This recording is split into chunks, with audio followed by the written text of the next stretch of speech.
contact lenses. You can't look through binoculars. You have to close one eye. Because my left eye is for seeing up close. My right eye is for seeing distance. And then football greetings, everybody. Tonight, the 2021 Appalachian Bowl.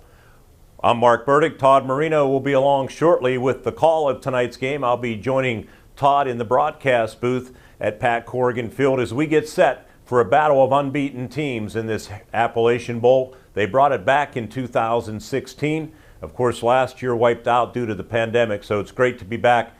The Westpac champion Windber Ramblers, what a season they've had. They are 8-0. They had a bye 1 week, did not play, but they have put up some impressive numbers. As a matter of fact, steamrolling their way over just about every opponent, the exception being the Berlin Brothers Valley Mountaineers.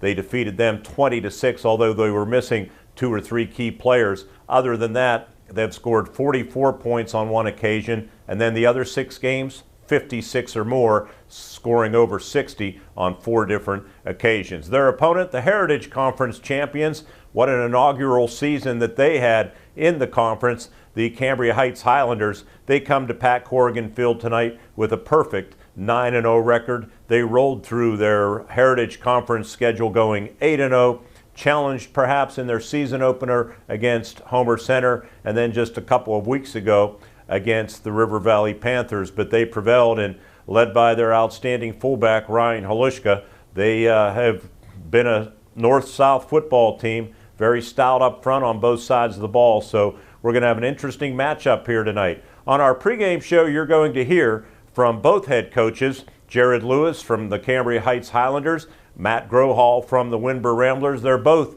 in their 11th season coaching at their respective schools. We also have some features tonight with tonight's game sponsor, First Commonwealth Bank. John Longwell, the media director from First Commonwealth Bank, will be joining us as part of that feature. And then I think an interview that we've already recorded that you're going to enjoy with the Heritage Conference President, Homer Center Principal Jody Rainey, and Westpac Conference President Ralph Cesari, of course, from Portage. Interestingly enough, Portage will be joining the Heritage Conference beginning next year. As a matter of fact, we'll have that coming up next as our pregame show continues from Pat Corrigan Field. It's Appalachian Bowl 2021, a battle of unbeatens, the Windber Ramblers and the Cambria Heights Highlanders, and it's all coming up next. Memorial Highway has been a trusted Chevrolet dealership in Windber and Somerset. Just listen to what some of our loyal customers have to say. The reason why I came to Memorial Highway Chevrolet is because they have the best prices on Trailblazers in the area. From the moment we walked into the showroom, they treated us like family. They work really hard to make you feel right at home. When will you become a part of the Memorial Highway family? Shopping home, buying home, we deliver. Memorial Highway, the easy to find way. You need high-quality rental equipment. Discover the place where many people already go. Laurel Highlands Construction Supplies and Rentals. Our family-owned and operated business always puts the needs of our customers first. You'll receive exceptional service and expert advice at every visit. Whether it's new construction, landscaping, or a home repair, we'll help you find the right equipment for the job. Stop in at 1333 Eisenhower Boulevard to check out our new tools and supplies for sale, or call Laurel Highlands Construction Supplies and Rentals at 262-8866. Back with you at Pat Corrigan Field, the 2021 Appalachian Bowl between the Cambria Heights Highlanders and Windber Ramblers in a battle of unbeaten teams. And of course, it's crossover weekend. Westpac meeting Heritage Conference teams, and Westpac President Ralph Cesari from Portage High School joining me, along with Jody Rainey from Homer Center High School. Jody's the president of the Heritage Conference. And Jody, I'll ask you first, for the viewers, you know, obviously every year the dynamic changes with parents, new parents that are involved in this. Of course, last year we were without it due to the pandemic, but talk about how this thing got restarted back in 2016. I think we had open dates in our schedule, and we were looking for a 10th week, and we had a great relationship with the Westpac for lots of years, and so we just decided that We met and we just thought this would be a great opportunity to provide a competitive game, bring back a championship, the Appalachian Bowl, which a lot of people in this region definitely followed for many years. But I also like the fact that when we match our 7-7 and 8-8 teams together, it's a great chance for those kids who maybe didn't have the season they hoped for to finish the year really well. And with the sponsorship of First Commonwealth Bank, that made it all possible. And I think it's just a great weekend for kids. It's a great weekend for football. And Ralph, I was going to ask that question of you, the parity that kind of Jody alluded to, that when you have a 2 7-2 teams meeting, maybe the 2 second-place teams, and in the case of tonight's game, 2 undefeated teams, and down through, the parity I think has just worked out wonderfully through the years. I would agree, and this is certainly a testament to Mr. Rainey and his creativity and allowing these teams to finish on a strong note, knowing that the opponent across from them wants to win, regardless of what the rank is, whether it's 1 versus 1 or 8 versus 8. You're getting the chance to go against a different conference. You're getting a chance to represent your conference, much like you see at the college level with those different competitions between various conferences. That's what exists here, and it certainly is going to be a neat experience up and down the board for all the teams from the Westpac and the Heritage Conference. You know, the one thing that, since this kind of got restarted, other than the opening year in 2016 when the Appalachian Bowl was played at Conemaugh Township, I've mentioned there's been a lot of rain, but the one adjustment that you made was moving the marquee event, the Appalachian Bowl, onto turf, kind of alternating back and forth, Jody, between Penn's Manor and Windber Stadium. And would that be continuing in the future as long as this game can continue? If this game can continue, we absolutely would be doing that. I think what happened is the year that we were on grass, and it was really a bad storm. If you remember that night down in Ligonier Valley, and it just took away from the competition on the field, but also the enjoyment of the fans watching the game too. Not because of anything anyone did, other than just the weather conditions made it almost impossible to do anything on the field. So yeah, we would look to continue on an all-weather surface. Both conferences have that opportunity to provide that. Well, I stood between you guys too for the next question, although you were part of the decision making with Portage coming over to the Heritage Conference next year to bring the Heritage Conference back to 10 teams, right? Correct. But that weakens the Westpac. There are rumors about Blacklick Valley maybe doing a co-op with United in football. I know there have been talks, nothing official. Rockwood has been with Berlin for a number of years. Shanksville, Stony Creek had been with Shade. Shade has to, for at least the time being, fold the football program, so they co-op with Conemaugh Township, which the few Shanksville kids go to Berlin. So the Westpac has dwindled. There have been other rumors about Windber maybe joining the Laurel Highlands. I understand they maybe have applications with the ICC, the Heritage, and the Laurel Highlands. Coach Growhall doesn't know where it's going to end up. I think he has a preference. So, Ralph, where does this go with the Westpac? It has to be concerning for the remaining member schools. Well, they're doing a fine job communicating and talking amongst themselves and reaching out to some other conferences. I think the Westpac will be just fine. They're going to have to be creative over the next couple of years. But I think we're going to see a change across the board. We were just the first ones to take that step, and each school is going to have to look at their own individual situation, and they're going to have to make the decision that serves them the best. And as members of the Portage community, we felt that the time was right for us to make a move to the Heritage Conference, not only geographically, but it was going to give our student athletes the best opportunity to participate, and that's what we're looking for. The championships are terrific, and everybody wants to play for a championship, but we wanted to solidify our schedules and make sure that our student athletes had a chance to participate on a consistent basis. Things are changing. Some schools are deciding on a week-to-week basis whether or not they can participate, and we wanted to try to alleviate that from our standpoint. I think the Westpac will be fine. I think they have some great leaders there. I think they got some creative ideas, and we'll see where that goes from there. I'm not admittedly as familiar with the Westpac and maybe beyond athletics, but it's also a great fit with the Heritage Conference.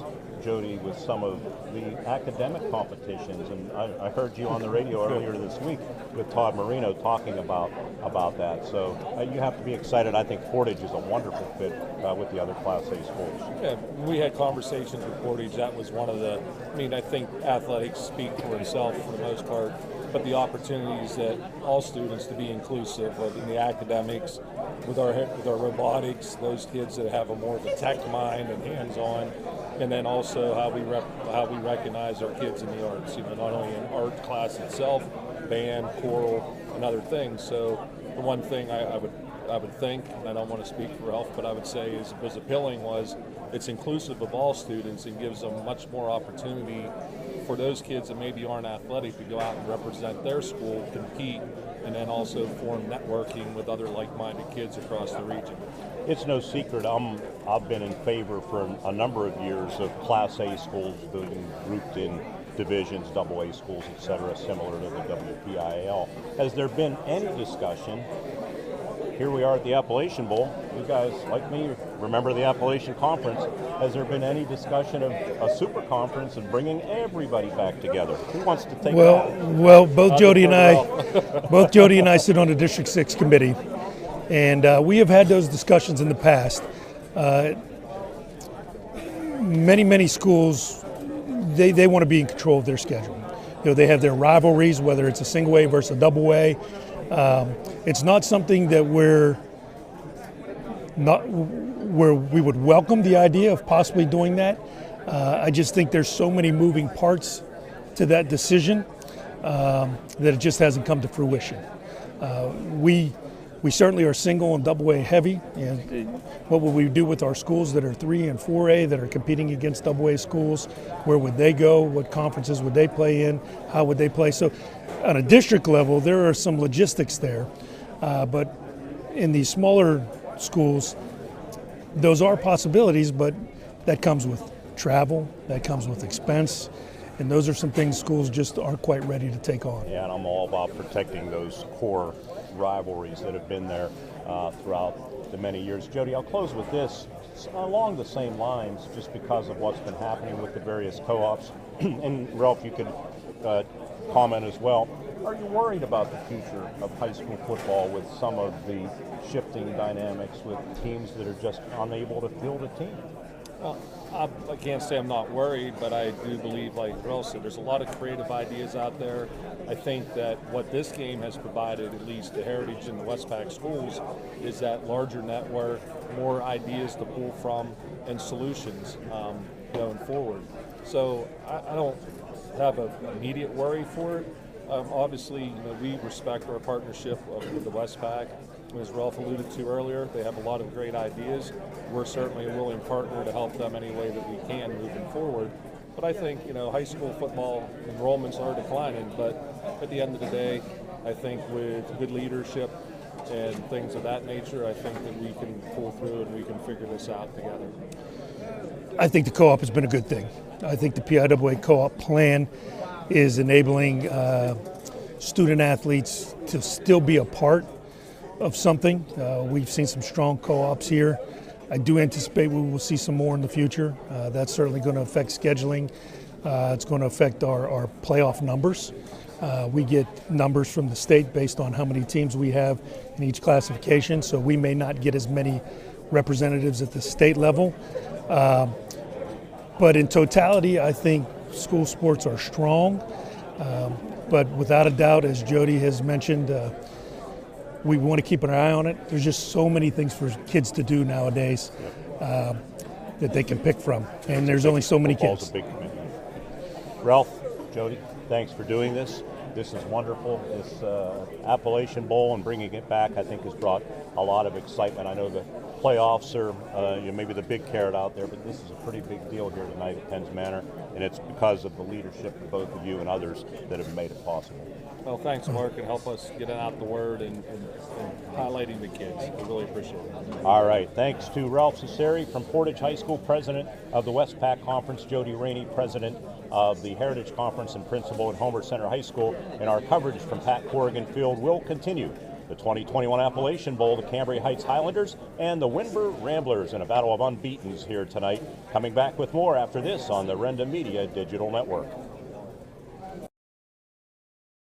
Life is full throttle, run wide open from start to finish. You're an adrenaline junkie. On or off the road, Yamaha builds it. You want it? 5-Star Power Sports has got it. Destination Duncansville. 5-Star's got a huge selection of Yamaha bikes, quads, side-by-sides, watercrafts, snowmobiles, plus parts and accessories. Huge selection means high volume. High volume means super low prices. 5-Star's got the best buying and ownership experience you'll ever have. 5-Star Power Sports. You were born ready for this.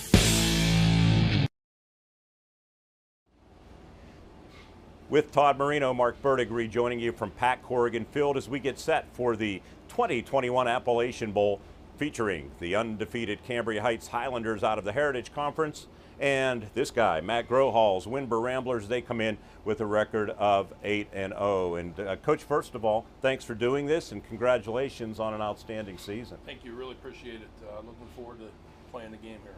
Well, you knew coming in there were high expectations for your ball club returning 21 starters. When you're in that situation, unless you're like 0 for your last 20, you know probably good things ahead. Yeah, you know, we were very optimistic that we had a chance to be in this situation and you know, have a strong run at the district playoffs. And we're excited. We're honored to represent our conference. And I know, you know, looking back at the history here, it's been 0 for 4 against Ligonier. So we're you know, we're hoping to change that this year and give them guys a good game. Something else we're hoping to change since 2016. I think that first year at Conemaugh Township was pretty good. It's been the Rain Bowl ever since, and it's been a rainy week and weekend. So we're hoping the Rains can stay out of here tonight in the Clymer area. Offensively, Matt, you guys have been so explosive. Other than the Berlin game when you were held to 20 points, you've scored over 56 points, I think, 6 times, and then the other low water mark, wow, 44. I don't know what happened on that night. Sluggish night, I guess. But talk about your offense and how explosive it's been. Yeah, you know, we've really evolved from just our unbalanced single wing stuff where we just run the ball off tackle to having a plethora of athletes and doing. We're a little bit more diverse this year, and we've got 5 or 6 playmakers that we really try to spread the ball to and force the teams to defend the whole field. And you know, our quarterback has really thrown the ball well when we needed to or wanted to, and you know, we can throw it, we can run it, and we're just fortunate to have all these athletes this year. One of the key guys is a junior running back. Tell us about him. Yeah, John, he got a little banged Schuster, up. right? Yeah, John Schuster. He got a little banged up against Berlin, but he's back to 100%, and you know, we kind of rally around him, and when he goes, we go, and you know, he played limited last week against the Mustangs, but he's 100% ready to go here tonight. You don't throw a lot, but when you do, you're successful. Gray's done a good job kind of quarterbacking, engineering the offense. Yeah, he does. He's been a 3-year starter for us, and he really he leads us, you know, whether we're running the ball or throwing the ball. He's got some weapons out there. I know he'd like to throw it a lot more, but you know, when we're getting big chunks on the ground, we kind of just go with what's getting us there. And but if we got to throw, he's a very capable quarterback, and you know, we can lean on him if we need to. Matt, let's talk about your opponent, the Highlanders. They come in 9-0, their inaugural season in the Heritage Conference. You can't do any better than what they've done. What do you see? Well, you know, Coach Lewis does a great job with that program, and you know, obviously we got to stop Aliska. You know, that's our number one goal going into the game. But you know, their quarterback has done a fantastic job for a first-year starter, Stockley. And you know, they got a plethora of guys returning just like we do, and they're very good on defense. They're big bruisers up front, and they like to play smash mouth football. And you know, 5 years ago, that's where we wanted to be, and something's got to give tonight. So we're excited for the opportunity to play those guys, and you know, I want to congratulate those guys on getting here as well, and they have had a fantastic season. And see what happens. In an era when you have to prepare for so many spread formations, it's kind of a throwback game, right, where you're preparing for a team that likes to go north and south. It is. It's nice. They run a lot of formations, but they want to run the ball in M2 and 3 holes, and when they're successful, that's what they're doing very well, and we know we got to take them out of that element to have a chance here tonight. Matt, I'm going to close off of the game, the Appalachian Bowl. I want to talk to you about the future of the Westpac Conference. Obviously, Portage is coming over to the Heritage next year. You already have co-ops, one of which has been in existence, Rockwood and Berlin. Shanksville had been with Shade. Now they're with Berlin. Shade has merged, or co-opted, I should say, with Conemaugh Township. There have been rumors about Windber going to the Laurel Highlands. I don't know where that's at, but how concerned are you about the future of the Westpac, and what can you tell our viewers? Yeah, I mean, we're certainly concerned. There's a lot of irons in the fire right now, and we'll see. I know we've applied to all three conferences, the Heritage, the ICC, and the Laurel Highlands, and you know, hopefully somebody jumps on us. I think we have a little bit to offer to any conference we go to, and from facilities to, you know, just having a great program. So, you know, those are things that are out of my control. We just kind of, you know, I know we have a schedule next year other than we have one opening, but other than that, you just take what's, you know, laid in front of you, and we'll go from there. Everett and Claysburg-Kimmel a part of that schedule model? For us, no. It'll be for us. We'll play Juniata Valley next year, and Tussey Mountain will be our two from the ICC. So we still have one opening from Portage jumping over to the Heritage. So. All right. Well, you're not worried, like you said, you're not worried about that. You're worried about tonight's game, but right. I do appreciate you addressing it with me. Certainly. Congratulations on a heck of a season. We wish you the best, not only in the Appalachian Bowl, but ahead in the playoffs. Thank you. Appreciate that. Matt Grohall, head coach of the Windber Ramblers. Coming back with more from Pat Corrigan Field, Todd Marino will be rejoining me as we continue on the Renda Media Digital Network. Motor Sales of Altoona is proud to sponsor this year's Appalachian Bowl championship game and congratulates both teams on winning their conferences. Car buyers, Courtesy Motor Sales goes the extra mile in making your car buying experience a pleasant one. At Courtesy Motors, you'll get above market price for your trade-in. You can always shop online at courtesyaltoona.net. Come to Courtesy Ram, Dodge, Chrysler, Jeep, and Nissan, Pleasant Valley Boulevard, Altoona. Going the extra mile for you. Our pregame show from Pat Corrigan Field continues as we get set for the 2021 Appalachian Bowl. The Westpac champion Windber Ramblers facing head coach Jared Lewis and the Cambria Heights Highlanders. And coach, first of all, pretty successful debut in the Heritage Conference. You have to be pleased to be here tonight. Yes, absolutely. Our team has worked hard all off season, worked hard all year, and you know, obviously we're very honored to represent the Heritage Conference.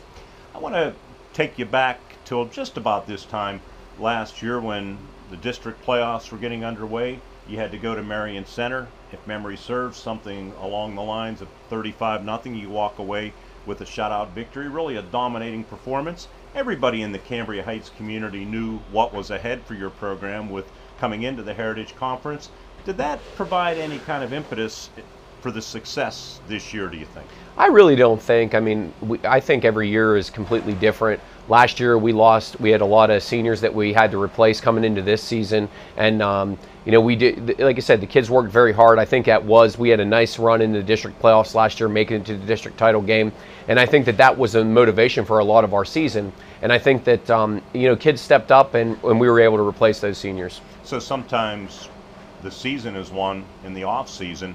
With what you just said in mind, I'm sure that did provide some extra motivation to work hard in the off season. Absolutely, it was a level that we had not achieved before. So making it to the District 6 title game, AA title game, I think was something that was motivation for us, and it also served to show us that we can compete at that level, and it showed those seniors left a blueprint what it took to be successful and what we were going to need to be successful this year.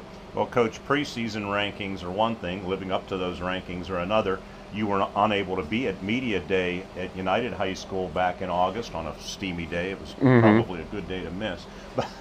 But your peers in the conference picked your ball club to win it all, and well, you did. You finished 8-0. You were tested along the way, but your thoughts on your overall season? You know, we were hoping to just come in and be a part of a great Heritage Conference. We were hoping that we could add value to it, and hopefully we did. You know, as you said, got to meet a lot of programs that we weren't real familiar with, meet a lot of coaches. Some I knew, some I didn't. But, you know, after that, you know, we're very happy to be here. We're very happy to be representing the Heritage Conference tonight, and also just be happy to be a part of it. It was a great conference. We think that the coaches and the programs are second to none. Renda Media in Indiana happy to be providing a free live video stream of tonight's game, and for the fans maybe on the Westpac side that might be watching this, Cambria Heights, you're kind of a throwback type coach. You like going north and south, don't you? Absolutely. I mean, it's the team that we have this year. We've been a physical team. Very happy with how we've been played this year. We have 4 or 5 guys that carry the ball for us. But yeah, I would definitely say that we're more of a physical football team that likes to run the ball. Well, let's talk about your opponent tonight. Also undefeated, the Windber Ramblers. My only exposure to them came in August when Homer Center went over to Windber Stadium to scrimmage the Ramblers, and I knew they had a lot coming back, and they have lived up to expectations. Give us your scouting report on what you've seen. Coach Grohall and his staff has done a tremendous job. I mean, I believe they've returned 21 of 22 starters from last year. Anytime you're returning that type of experience, you're expecting to have a good year, and they have. They're big, they're strong, they're fast, they're very athletic. So it's definitely going to pose a challenge for us tonight. Like I said, they're a good football team. They're very well coached. What do you see from them offensively? I know they run the wing, right? Yeah, they have 2 guys in the backfield at all time, pretty much at all time, and they have multiple weapons as well. So they like to spread the ball around to their athletes. Number 2 is very special, but they have a number of guys also that are very special that they like to get the ball, and that's what makes them dangerous. You can't just take away 1 or 2 guys. They've been pretty stout defensively. Just looking at my notes, 62 points. They have a lot. Of course, you've been very good on the defensive side too. So what will you have to do to loosen them up a little bit? Yeah, we're going to have to play well. We're going to have to execute and stay on our blocks. They're big and physical up front. Their linebackers are tough, and their secondary is very athletic, and they get involved in. They really fly well to the football, which makes it a challenge anytime you're playing that team. They have a lot of team speed, and they really fly to the ball. Jared, other than the obvious, taking care of the football, not turning it over, penalties, staying as clean as you can be, what are going to be the keys for you to walk away with an Appalachian Bowl championship? Well, I think that we're going to have to limit their big plays. They are, although they are a physical football team, they've had a number of big plays. We're going to have to limit their big plays, and I think also that we're going to have to be able to move the ball effectively on the ground when we need to. Hopefully we'll control the line of scrimmage. I think whoever controls the line of scrimmage wins the game, and like I said, just really limit their big plays. Looking at the bigger picture with District 6, what about the impact that this game, win or lose, could have on you in the District 6 standings and looking ahead to next week? Yeah, I'm not real sure how all those scenarios play out. I know we're going in as the top seed right now, and obviously that could change. There's a lot of teams in the District 6 AA playoffs that have 1 loss. So, hopefully it's one of those things. We're worried about this game right now, worried about a tough Windber team, and then we'll look at that as starting after this game. Coach, thanks for doing this. Congratulations. We're happy to be here calling it. Todd Marino will have the call on the play-by-play. I'll be joining Todd in the booth. We wish you the best of luck representing the Heritage Conference. All right, hey, thank you. Appreciate it. Head coach Jared Lewis, his Cambria Heights Highlanders, 8-0 in the conference, 9-0 overall. We have a battle of unbeatens here tonight. Windber, 1 less game. They are 8-0. We will talk to their head coach when we continue on our pregame show from Pat Corrigan Field right after this on the Renda Media Digital Network. Every day, businesses open with a determination to make this day better than yesterday. Families work to create a better life. Communities come together to provide better opportunities. At First Commonwealth, we're proud to be part of this journey to a better tomorrow, to provide resources that help businesses succeed, to inspire families to save for a brighter financial future, to help support our communities and keep them strong, and be better together every day. Hello, football fans. This is Chris Warbaugh from Wood Chevrolet in Carrolltown. Whether you're looking for a new or used vehicle, we got you covered. If we don't have it, we can order it. It's a quick and easy, laid-back atmosphere here. And it just doesn't stop there. We also have a full-service garage with qualified mechanics that can get you on the road safe and sound. So check us out online at woodchevy.com or give us a call to schedule an appointment at area code 814-344-8250.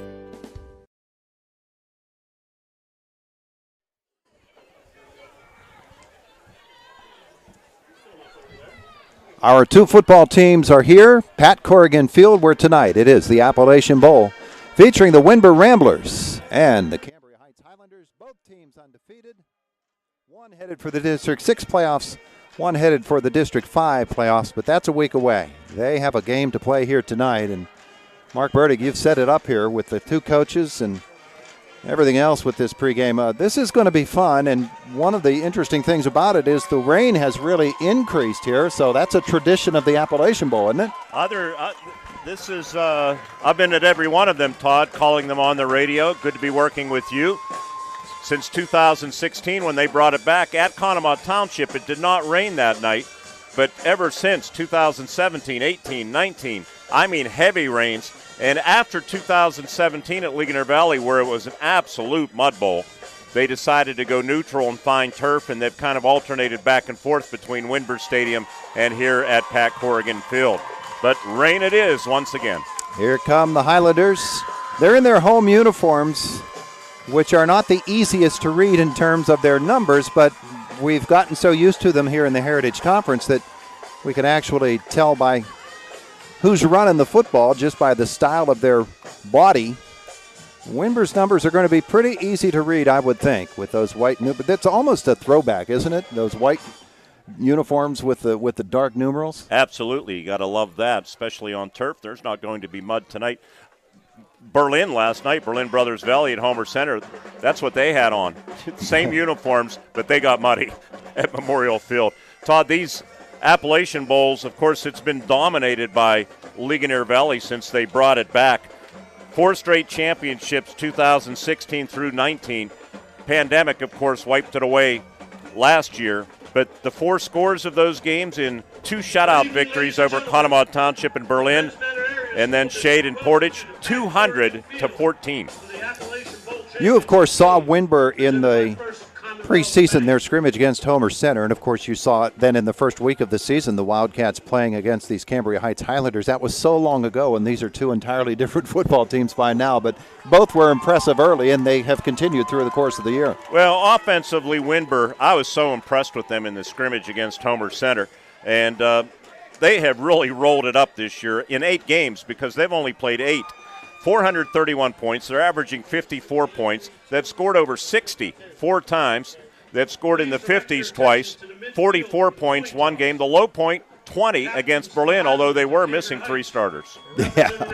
And I think the numbers that stick out on the sheet, though, it'll be interesting to see how it plays out. Cambria Heights allows 9.6 points a game. Windber, 7.8. Yeah. People talk about the offenses, and they are high-powered. We have been talking about defense, though, with these 2 teams just as much. Captains now meeting at midfield. They'll toss that coin. We'll find out who is going to kick off, who will be receiving, and get this thing underway very, very shortly. Coin in the air. And awaiting the signal from the officials. They are talking to the Cambria Heights folks. Cambria Heights has evidently won this. They're asking them what they would like to do. They're going to defer. And they are going to defend the goal to our left. Windber will be on offense first. And so, Mark, we're going to see that offense of which we've been talking with their quarterback, Aiden Gray. Fullback is Blake Klosky. The tailback, John Schuster. Dylan Tomlinson on the wing. Up front, a lot of unbalanced line from this team, Mark. They've got Nathan Grohall at the center. Coach's son. Dom Waite, the left guard. The right guard, Gino Flory. And then they'll flop those tackles over and unbalance that line. So the inside tackle, Don Bafano. Brady Russo, the outside tackle. The tight end, Ethan Brady. And split wide, Keith Charney. Good kicker for Cambria Heights. Yeah, I think both of these teams have decent kickers. Cambria Heights, though, Zetch Scott, 34 of 36 in the extra point department. Last year he was 19 of 19. And he can kick it deep. Zachariah Scott is a pretty talented kicker. And they use that kick game. One thing that they, of course, don't do as often, even as Windber, is throw the football, but it might be a function of their not having had to this season. Ty Stockley, though, can put it up. We'll wait for them to get on offense, but right now we're getting set for this kickoff. Charney is one of the deep men. I have to peek around the corner here, Mark. Can you see that other deep man over there?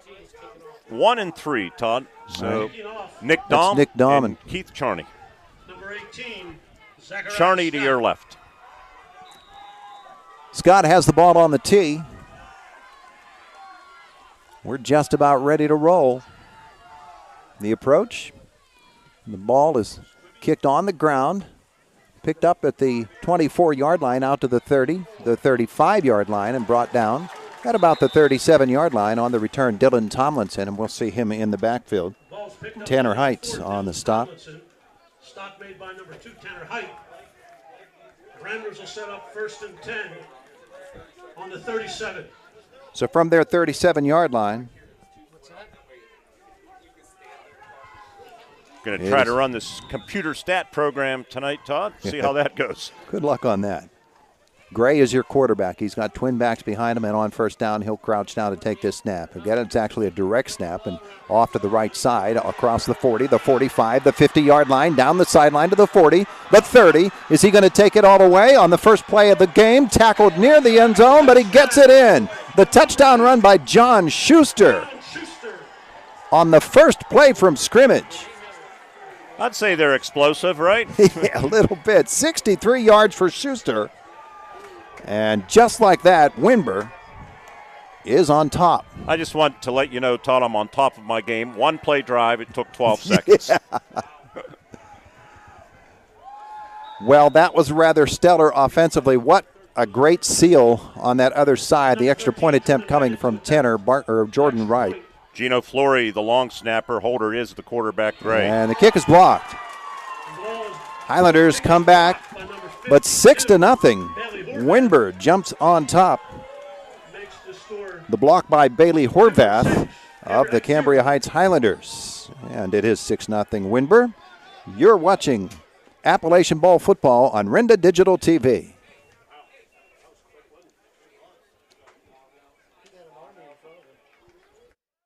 No, no, no, no, no, no, no. We say yes. Signature Auto Drive. We say yes. So many of us have had or currently have credit issues. At Signature Auto Drive, credit issues are a non-issue. We specialize in financing for everyone. Remember, you're our VIP and we say yes. SignatureAutoDrive.com. Signature Auto Drive. We say yes.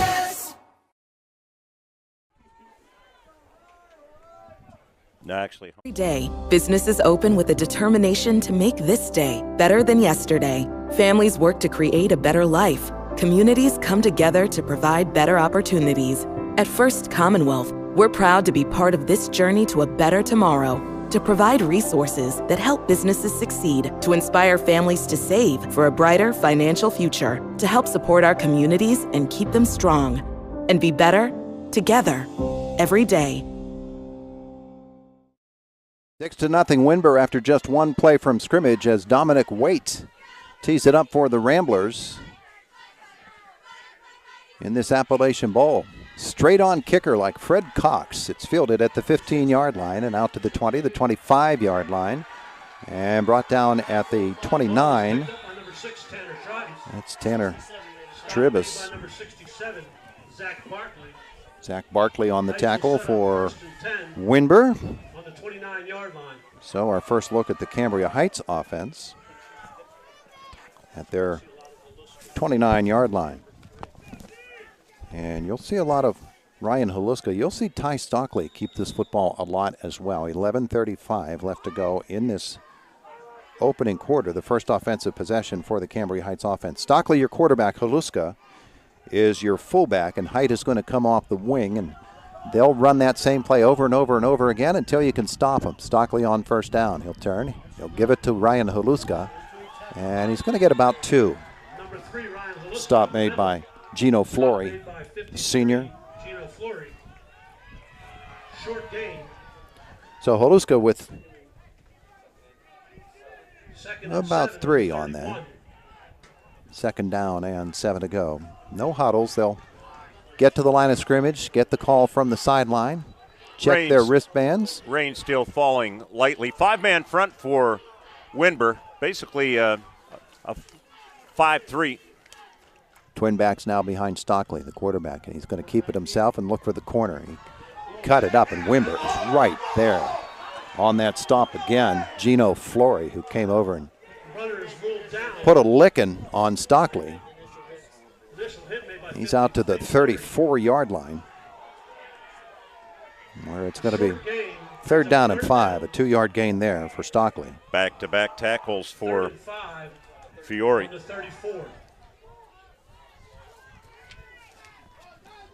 So Flory is roaming from that linebacker position. He's the right inside linebacker. Highlanders now on 3rd and 5, trailing in this football game 6-0. First quarter action. Stockley the quarterback. And he's going to drop 3 steps. Roll out to his left, release down the field. He's got his man. The catch made by Height. Did the ball come free or did he catch it? It is a reception. It's good for Tanner Height.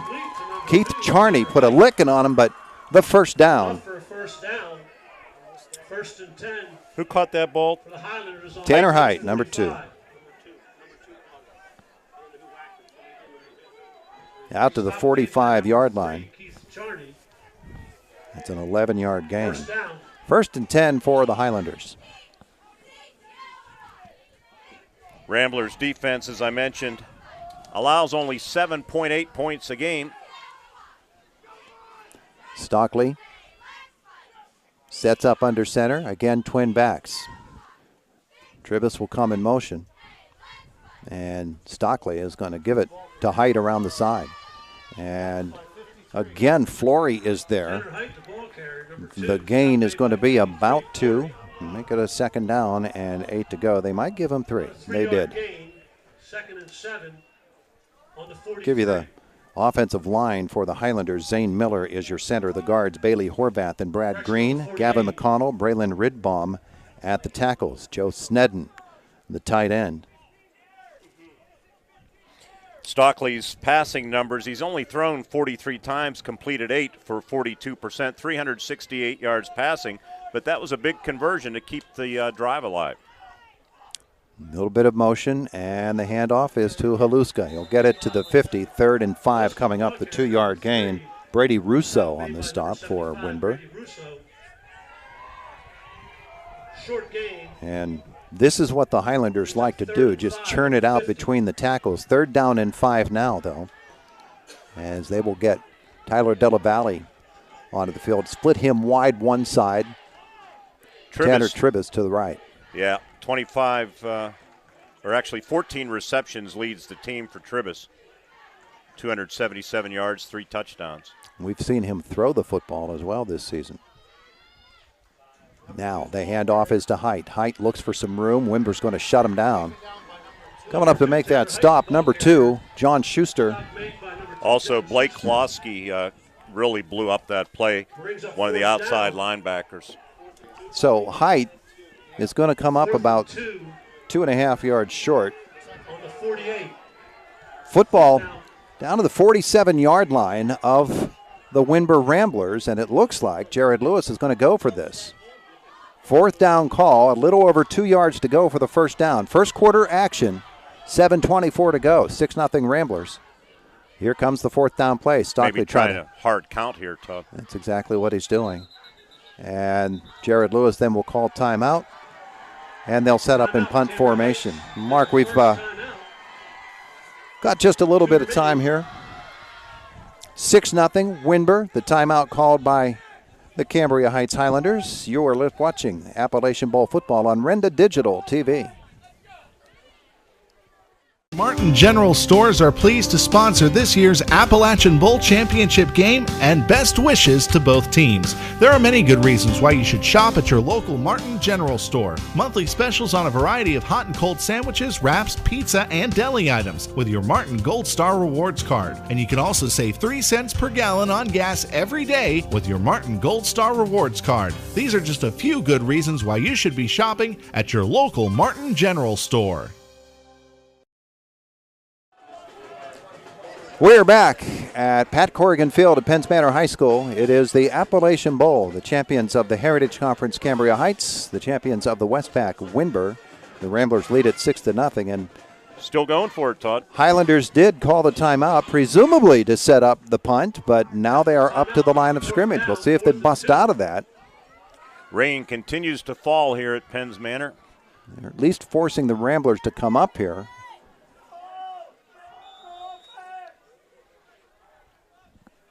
And Stockley will step under center. Man comes in motion on 4th down. Long 2. Stockley will hand it off. Battling, and I don't know that he got there. There's a big stack of bodies. He got it. I think Haluska got the first down. Ryan Haluska rolling off the bottom of that stack. It's enough for a first down. Tackled by Luke Woodley.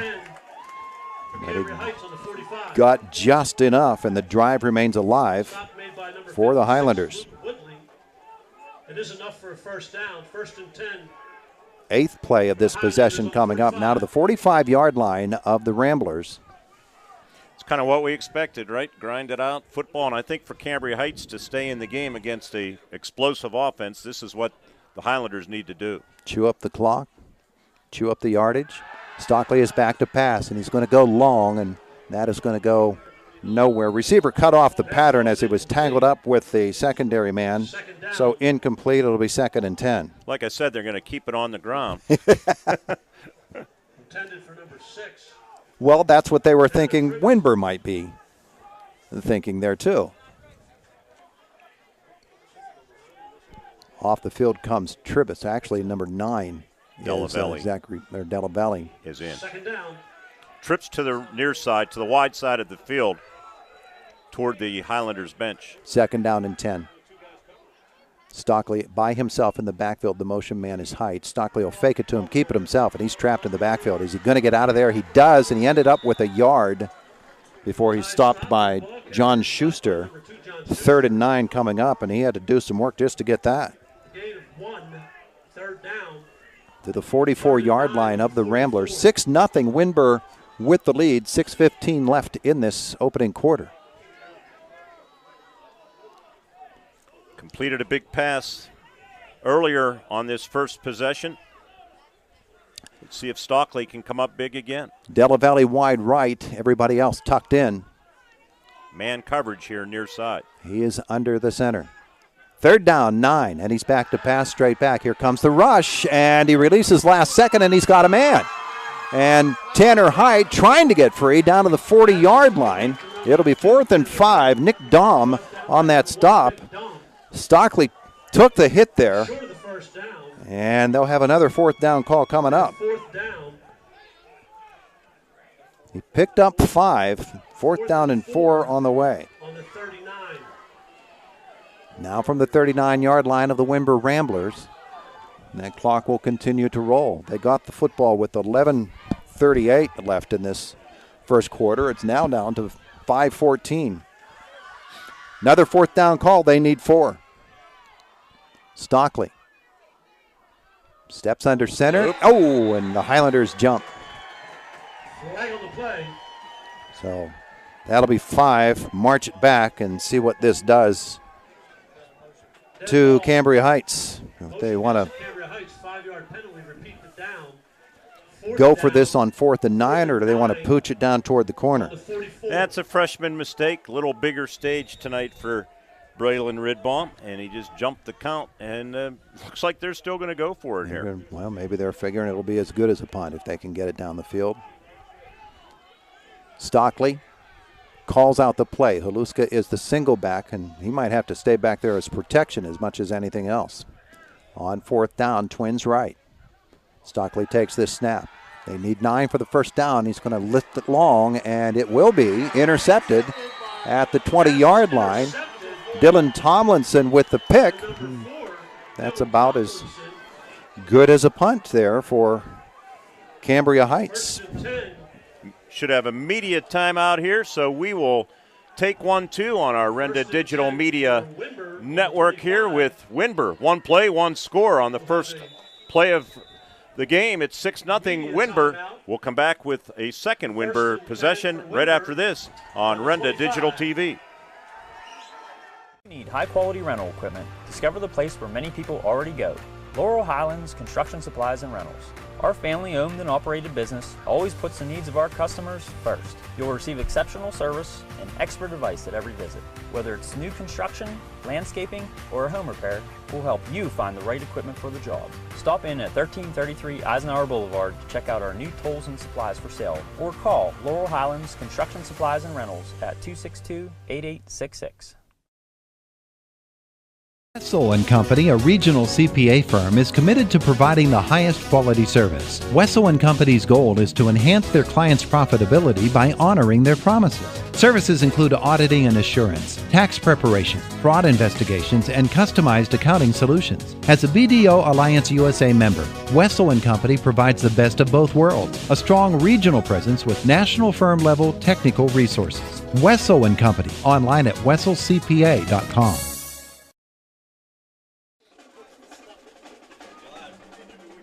Back at Pat Corrigan Field, where in this first quarter of this Appalachian Bowl, Windber leads Cambria Heights by a score of 6-0. The fourth down interception gives Windber the football at the 25-yard line. With this Highlanders' inaugural season so successful, 9 games, 9 in the win column, the most in Coach Lewis's tenure. Previous high was 8 in 2017, 7 in 2012. By the way, Jared's record in 11 seasons now 55-59. Coach Grohall also 11 seasons, 65-44. That was an 11-play drive by the Highlanders.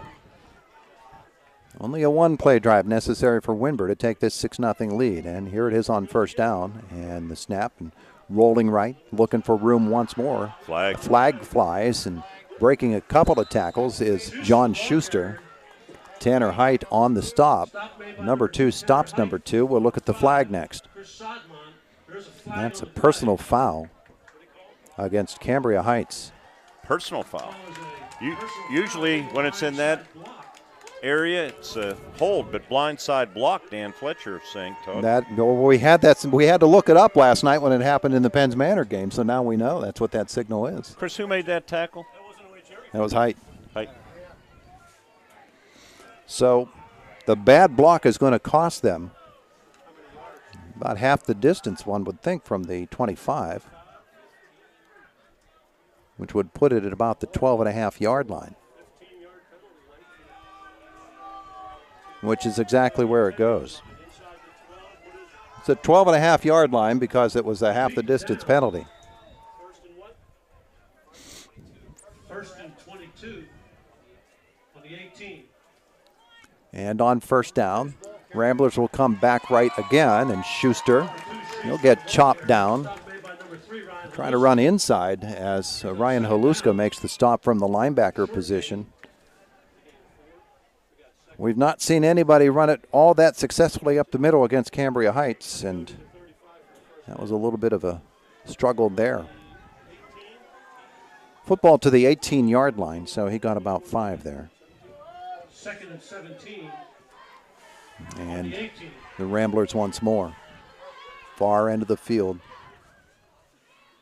Direct snap, back to pass. Going long with the receiver, a little bit overthrown. Pass is incomplete. As Aiden Gray looking for Charney. It's incomplete. Third down coming up and long. They're going to need 17 for the first down. And the Highlanders, if they can make a play here, stand a good chance of getting the football in good field position. Aiden Gray brings his team to the line of scrimmage.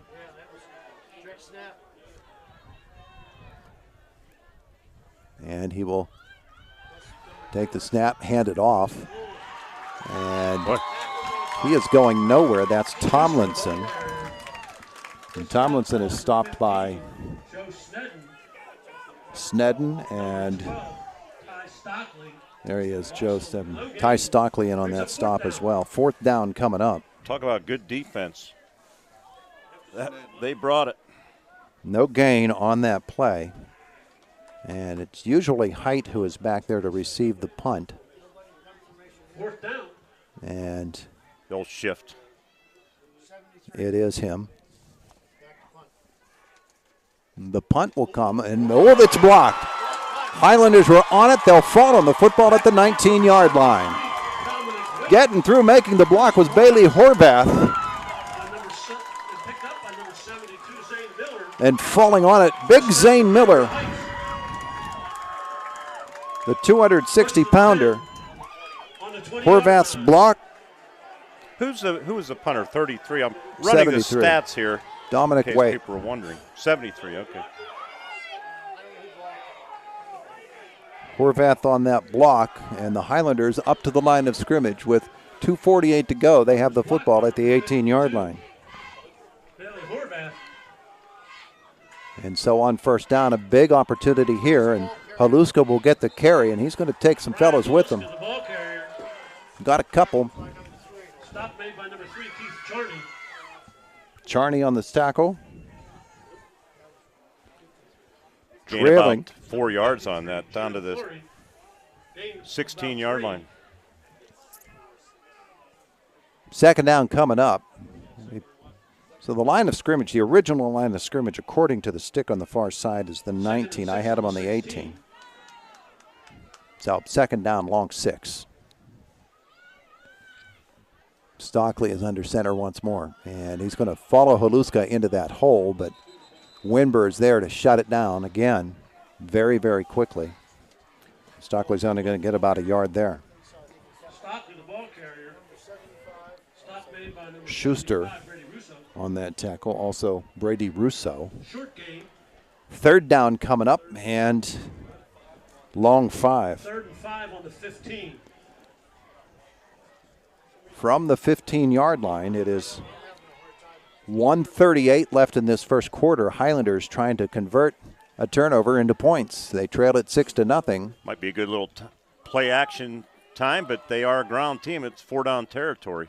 Hyde is in motion, and Stockley's going to keep it himself again. And on that stop once more, John Schuster has had a big first quarter. Short of the first down, another 4th down call coming up for the Highlanders. 4th down, no gain. And they're going to need a long 5 here. On the 15. A little closer to 6 than 5. So this is big. They do have a field goal kicker in Zachariah Scott, but it's wet out there, and it's, I don't know if that Be you about call a it. 32-yarder with a difficult angle. It's not a driving rain, but it's not a light one either. So they will go for it. Stockley's under center. 4th down. Can Windber's defense hold? Motion man is Tribus. Stockley, again, trying to draw him offside. Couldn't do it. They call the timeout. It is 6-0. Windber with the lead. Cambria Heights is there. And Second, and 1 remaining. Mark, the Highlanders twice have come up on 4th down, tried to draw him offside with that hard count. Wimber's had the discipline to not do that. And so now Jared Lewis is going to have to come up with a play. Yeah, 4th down, about, 5 to go. And not a passing team, but Windber's defense, very, very stout. I don't know, difficult call. At one time I tried running this stat program while I was doing play-by-play, and about 3 plays in, I realized impossible. What did it take you 6 plays tonight? Doing color commentary tonight, it's just about as difficult. So that's okay. It'll keep me quiet, and you can do most of the talking here tonight. Hey, well, looking ahead, too, we at some point we can talk about the Class A bracket. We have everything figured out. We'll have a lot of football on hometown radio stations in Indiana. No radio tonight for the Appalachian Bowl, but happy to produce the digital stream. Our digital producer tonight, Andy Hart, he wouldn't want to be anywhere else. I love how you said we have it all figured out. 4th down call here, long 5 for Cambria Heights. Football at the 15-yard line of the Windber Ramblers after the Highlanders block a punt and cover it. Here we go. One would think that this would be a rollout situation for Stockley. And he's going to hand it off to Hyde on the end around there. It's nothing there. They catch him in the backfield for a loss of 3 yards. It's actually Tanner Tribus who was stopped by Dominic Befano. And the Highlanders will turn it over on downs. 18-yard line. So promising drive, but they come up short, looking maybe at one play here. Clock shows 31.4 seconds to go. Windber with a 6-0 lead. And the Highlanders defense called upon here to try to stop them again.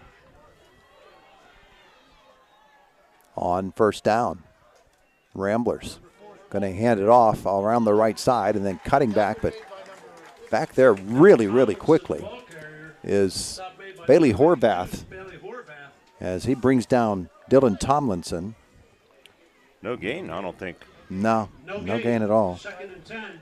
And they are going to let this clock run out. Played a quarter of football. It is 6-0. Windber with the lead, and you're watching Renda Digital TV. Hello, football fans. This is Chris Farbaugh from Wood Chevrolet in Carrolltown. Whether you're looking for a new or used vehicle, we got you covered. If we don't have it, we can order it. It's a quick and easy, laid-back atmosphere here. And it just doesn't stop there. We also have a full-service garage with qualified mechanics that can get you on the road safe and sound. So check us out online at woodchevy.com or give us a call to schedule an appointment at area code 814-344-8250. Wessel & Company, a regional CPA firm, is committed to providing the highest quality service. Wessel & Company's goal is to enhance their clients' profitability by honoring their promises. Services include auditing and assurance, tax preparation, fraud investigations, and customized accounting solutions. As a BDO Alliance USA member, Wessel & Company provides the best of both worlds, a strong regional presence with national firm-level technical resources. Wessel & Company, online at wesselcpa.com. Back with you at Pat Corrigan Field with Todd Marino. I'm Mark Burdick. Appalachian Bowl 21. Good to have that back, too. District 5 and 6 playoffs a week away. Windber, we know, will play Berlin next weekend. Cambria Heights opponent set, Todd? It's not set.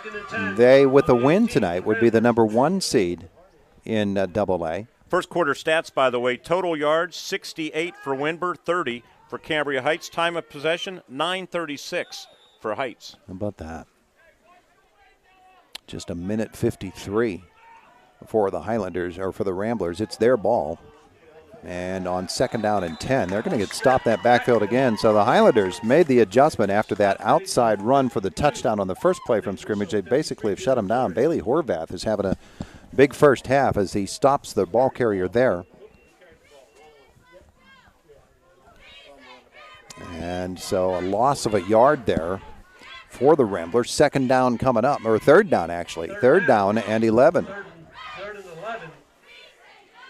Highlanders going to send single coverage out wide as the Ramblers spread that field, send a man in motion, and they'll run the sweep. And breaking into the backfield and off the sidelines he goes to the 40, the 45, the 50.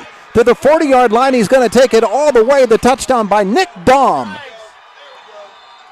Number 1, Nick Daum in for the score.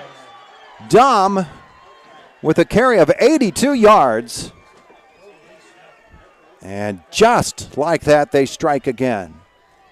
2 long plays for their touchdowns, and they lead 12-0. That was outstanding. Boy, once he got in up that sideline, they weren't catching him. One would assume then that they're going to go for a 2-point conversion here after having that kick blocked. They've had a little bit of trouble when they've lined up to kick, both a punt and a extra point blocked. And so here come the Ramblers for the 2. Gray, the quarterback. He'll take the snap, a man in motion, and the inside handoff, and easily into the end zone goes Tomlinson for the 2-point conversion. Windber has taken a 14-0 lead. You are watching Renda Digital TV. Motor Sales of Altoona is proud to sponsor this year's Appalachian Bowl championship game and congratulates both teams on winning their conferences. Car buyers, Courtesy Motor Sales goes the extra mile in making your car buying experience a pleasant one. At Courtesy Motors, you'll get above market price for your trade-in. You can always shop online at courtesyaltoona.net. Come to Courtesy Ram, Dodge, Chrysler, Jeep, and Nissan, Pleasant Valley Boulevard, Altoona. Going the extra mile for you. With you, 3-play drive for the Windber Ramblers, and they lead it 14-0. 83 yards officially for Daum. Rain continuing to fall here at Pat Corrigan Field. Nick Daum took off down that left sideline, so they've got one up the right sideline, one up the left sideline. Both times their side of the field. With a 14-0 lead, this Appalachian Bowl, the Highlanders have had their opportunities here in this first half, but they've not been able to convert. And they're not a team that's really built for come-from-behind wins, so they've still got time to be patient with that offense, but they're going to have to do something here. What the Westpac lost 6 of the 7 games last night. The exception, Berlin defeated Homer Center 13-12. Over the years, 38 wins for the Heritage Conference, just 9 for the Westpac in the crossover games. Dominic Waite to kick it off for the Ramblers. And the approach puts it long where Height will field it. That's Tribus actually out to the 20, the 25-yard line over the 30 and dives forward to maybe they'll give him the 34 here. It's a nice return. A tackle by Dylan Tomlinson. 22-yard return for Tribus. Tomlinson on the special teams. And let's see if the Highlanders can get something going. They did give him the 34-yard line.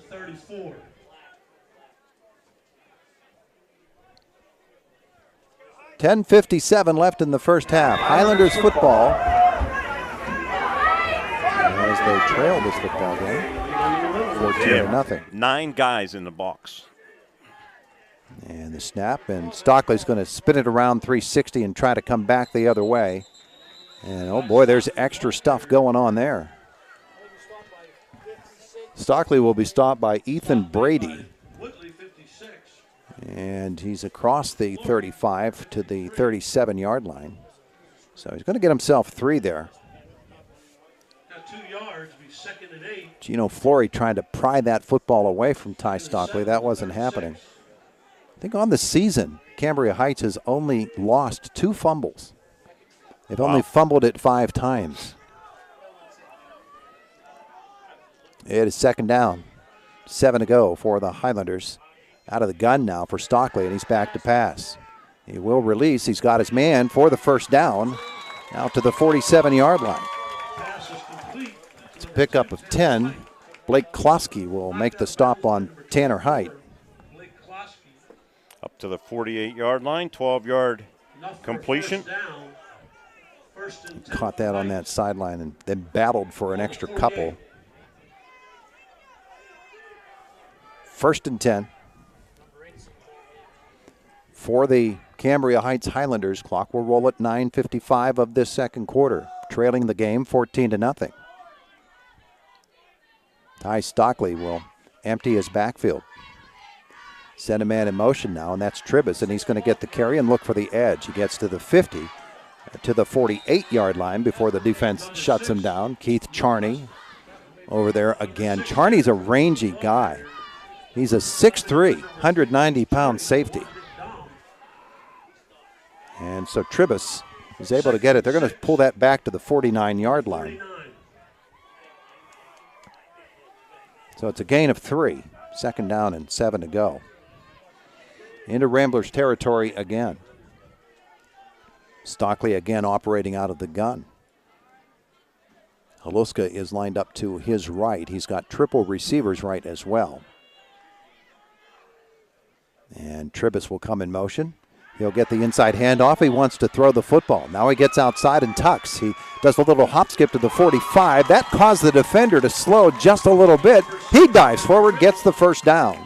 Excellent running. That's a good description too, Todd, with that little hop. Wasn't really like a jump cut like you see. Little stop and go on the hop. Yeah, he did that at about the 49-yard line, and then he dove forward.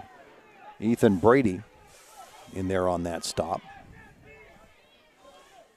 So a nice little run there by Tanner Tribus. And it is a 1st and 10. Football moves to the 42-yard line of the Windber Ramblers. 14-0, Windber with the lead. Second quarter action, the Appalachian Bowl. And Stockley directing a little bit of traffic. Here comes Tribus in motion. Stockley's going to follow him and then cut it up. And he's going to get to the 40-yard line, down to the 37, maybe the Ethan Brady again on the stop. See where they spot this football. They're going to spot it at the 38. Gain of 4. 2nd down and 6 coming up. 2nd and 6 on the 38. In trots Zach Becker, going to line up to the right boundary in front of the Windber bench. As we look out of the Pat Corrigan Field press box, Cambria Heights operating right to left toward the scoreboard, if you're familiar with the stadium. Stockley in the gun. Again the snap, and again he wants to throw. Stays in the pocket, released down the field. It is intercepted to the 35. Out to the 40-yard line. The pick is by Windber's Ethan Brady. 3 defenders around the intended receiver there, who I believe was Tanner Height. Joseph Snedden on the stop there for Cambria Heights. And so Brady stops that possession. First turnover of the night on the Highlanders. 7:23 to go in the first half. Windber at their 40-yard line. They lead it by a score of 14-0. Your quarterback is Aiden Gray. Send a man in motion. Handoff comes up the middle. Kicking it outside. And a nice little move to get out to the 49-yard line. On the carry that time, John Schuster again, before he is stopped by Ryan Haluska. He got it, though, to the 49, so it's second down and a yard to go. 2nd and 1 on the 49. One of the things you notice, Mark, about these Ramblers is they've got some length to them. Schuster, big numbers, 90 rushes, 1,031 yards right away. You say that's a big average. Yeah, 11.5, 18 touchdowns. They used to be one-dimensional last year, Coach Grohall said, with Schuster, but they're a much different team now. He is now lined up behind his quarterback, and it's his carry. He's got the first down into Cambria Heights territory. He's down to about the 47-yard line before he is turned back. It's pick up of 4, 2nd and 6. The tackle by Garrett Jasper, a freshman. Favorable spot there, all the way to the 46-yard line. They gave him an extra one there. 1st and 10. On Heights 46. 1st and 10 then from the Highlanders' 46-yard line, not the 47. And here come the Ramblers once again. Schuster is the single back behind his quarterback, Aiden Gray. Motion man is Dom. The pitch to Dom. He's going to try that left side. Cut it up to the 40-yard line. He's stopped there. And it looked like a shoe got stuck in a hole. And somebody had him around the ankle and wasn't letting go. But it is good positive yardage. Yeah, it's 2 first down plays, Todd, 9 yards. Or no, I guess, not 9 yards. You're going to give him 7 there. 7 there. But, yeah, that's a big win. Stockley on that tackle. He was the guy down there around his ankles. Second down, and it's a short 3. They need the 36, and they are on the 39. 5:30 left in this first half. Windber leading 14-0, trying to tack a third score on. It's a direct snap, and that's going to be a run for a first down and a little bit more for John Schuster. Keeps it going. From the 39, he is stopped, it looks like, at the 29, so 10 on that one before Ryan Haluska got him. Tanner Height was there as well. Haluska. On Heights 29. So Windber's put themselves in prime position here on that 10-yard carry for another score. They are in the red zone at the 19. Nope, 29. Or 29, I'm sorry. Gray takes this snap, wants to throw, and he does. He's got a man on the slant. Oh, boy, that is tipped, and it's intercepted by Height. Tanner Height is going to turn it around and be chased out of bounds, or actually got him inbounds, back at about the 8-yard line. Keith Charney made the stop. It was actually Height who tipped it, and then Tribus picked it off, tried to make his way all the way across the field before he was finally brought down at about the 8. That'll go down as an interception by Gray. But boy, oh boy, that was on the receiver there. Timeout on the field, the Appalachian Bowl, 14-0. Windber with the lead, 4:42 left in the first half. This is Renda Digital TV. Memorial Highway has been a trusted Chevrolet dealership in Windber and Somerset. Just listen to what some of our loyal customers have to say. The reason why I came to Memorial Highway Chevrolet is because they have the best prices on Trailblazers in the area. From the moment we walked into the showroom, they treated us like family. They work really hard to make you feel right at home. When will you become a part of the Memorial Highway family? Shopping home, buying home, we deliver. Memorial Highway, the easy to find way. Back with you at Pat Corrigan Field, 14-0 Windber over Cambria Heights with 4:42 remaining, and a double deflection on that interception into the hands of Tribus. And Todd, I think if Windber scores there, I'm not saying impossible. We're not at halftime yet, but boy, that would have made things very, very difficult for Cambria Heights. It absolutely would, but they're still in a hole here. They're starting at their 8-yard line and trailing 14-0. If they do not punch out a few first downs and at least flip the field a little bit, then the Ramblers going to be right back knocking on the door. So after the timeout, it'll be 1st and 10 from their 8 for the Cambria Heights Highlanders. I don't know why I'm stretching so far to try to see this. I can look at the monitor right in front of me. Oh, well, you can do it that way, too. We forget about that. We have access to replays here tonight thanks to Andy Hart. Had a good shot of that double deflection. All right, so here come the Highlanders from their 8. It is a first down call. Della Valley will split wide to the left. And it looks like Tribbett's wide right. Haluska, the single back. Stockley is under center. Man will come in motion. That's Snedden. And then the handoff is to Haluska, punching it out of there. And Ryan is going to drive it out across the 5, or rather the 10. Tackled by Brady Russo. At the 13-yard line. 2nd down and 5 coming up. Now the clock at 4:20 in this first half. You see Jared Lewis walking by himself down by the 50-yard line. He's got to find some answers here, as his Highlanders are on the long end of the football field. Stockley under center again, and a man comes in motion. That is Snedden. And on 2nd down, I think this is Stockley following Haluska into the hole. It is, and he has turned right back. Wow. Tremendous rush, and they're going to have to pick old Ty Stockley up. Can we see that again, Andy, or not? No, maybe not. Short gain of 1. John Schuster on the stop right there. We did see the end of the big pile of bodies at the end. Was Stockley? It was Stockley for a yard. 3rd down and 4. Yeah, Haluska was standing up at the end of that, and Stockley was still down on the turf. So 3rd down and 4 for the Highlanders. And Stockley is in the gun, and he wants to throw the football. He is hit from behind. The ball comes free. Falling on it is Haluska. And 4th down coming up. You got to look at Ty Stockley. You heard, of course, everybody with the ooh.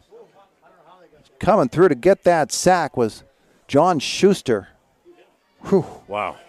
Looking at the replay in the booth here. Recovery looks like it was about the 5-yard line. Is that correct? No, it's out over the 5. Looks to be about the 7-yard line. All right. So it's 4th and 11. So that was a 7-yard sack. Horvath will punt it, and the return men are set up on the 50. Gets this off despite a high snap, and the Ramblers will let it go. They're going to get great field position at the 46-yard line. It's downed by Tanner Tribus, and flag upfield. There's a flag. We'll check that out.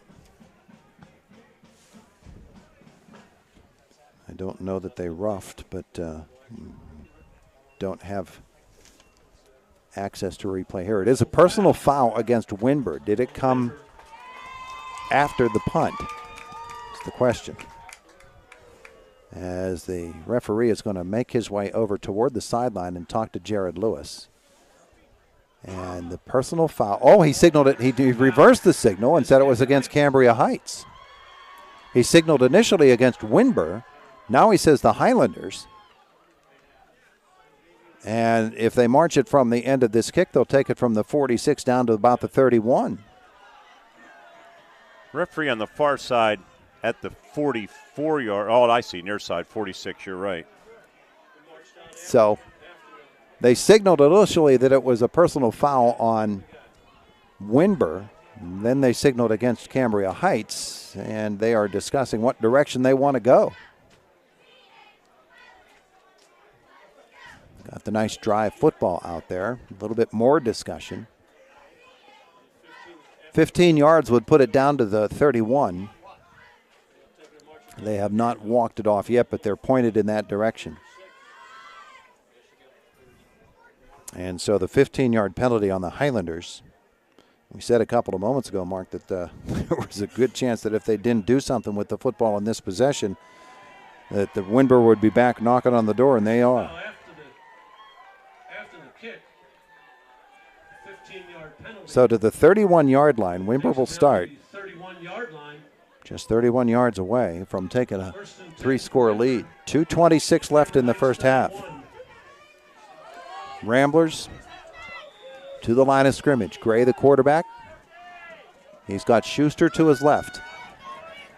On first down, they'll send a man in motion, and they will give it to it. This is Nick Dahm looking for the edge. And a nice play to get him. And is that a flag coming in there? And there's a second flag coming in, and that's probably going to be personal foul against Heights again, the Highlanders. So a good play to stop him by Tanner Tribus.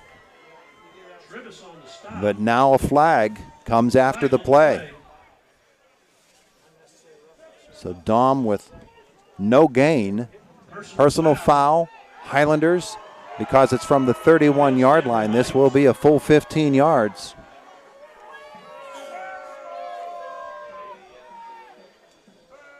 And that'll put it down at the 16. So 2 consecutive plays on which the Highlanders have committed personal foul penalties. Trailing 14-0. It'll be 1st and 10 for Windber at the 16-yard line of Cambria Heights. 2:14 left. That came after the play into the Windber bench. Turned a really good play into a really bad one for Cambria Heights, but Windber wanting to take advantage now. They'll send a man in motion, and that was Tomlinson. That is going to be a motion penalty. And they'll walk off 5 here. Back to the 21-yard line. That's what it should be. They had 2 guys moving at once. Rain really hasn't stopped. It started about 10 minutes before kickoff and has been relentless. Not very hard, though. Nah. And turf helps, doesn't it? Sure does. 1st and 15, Windber from the 21 of the Highlanders. I wouldn't be surprised if they go into that quick slant in again. The snap, Gray is back to pass. And he's got a man on the crossing pattern at the 5 and into the end zone. Easily done. Dylan Tomlinson with the touchdown. And Windber has taken a 20-0 lead. Well, they showed that with Carney on the slant in, but he went the opposite way on a crossing pattern to Tomlinson as we watch the replay. Well done, Aiden Gray, hooking up his 10th touchdown pass of the season. Mark, we have talked a lot as the kick goes through about the backs and all of the talented guys they have who hold the football. But the guys up front moving bodies out of the way, they're doing the job here tonight.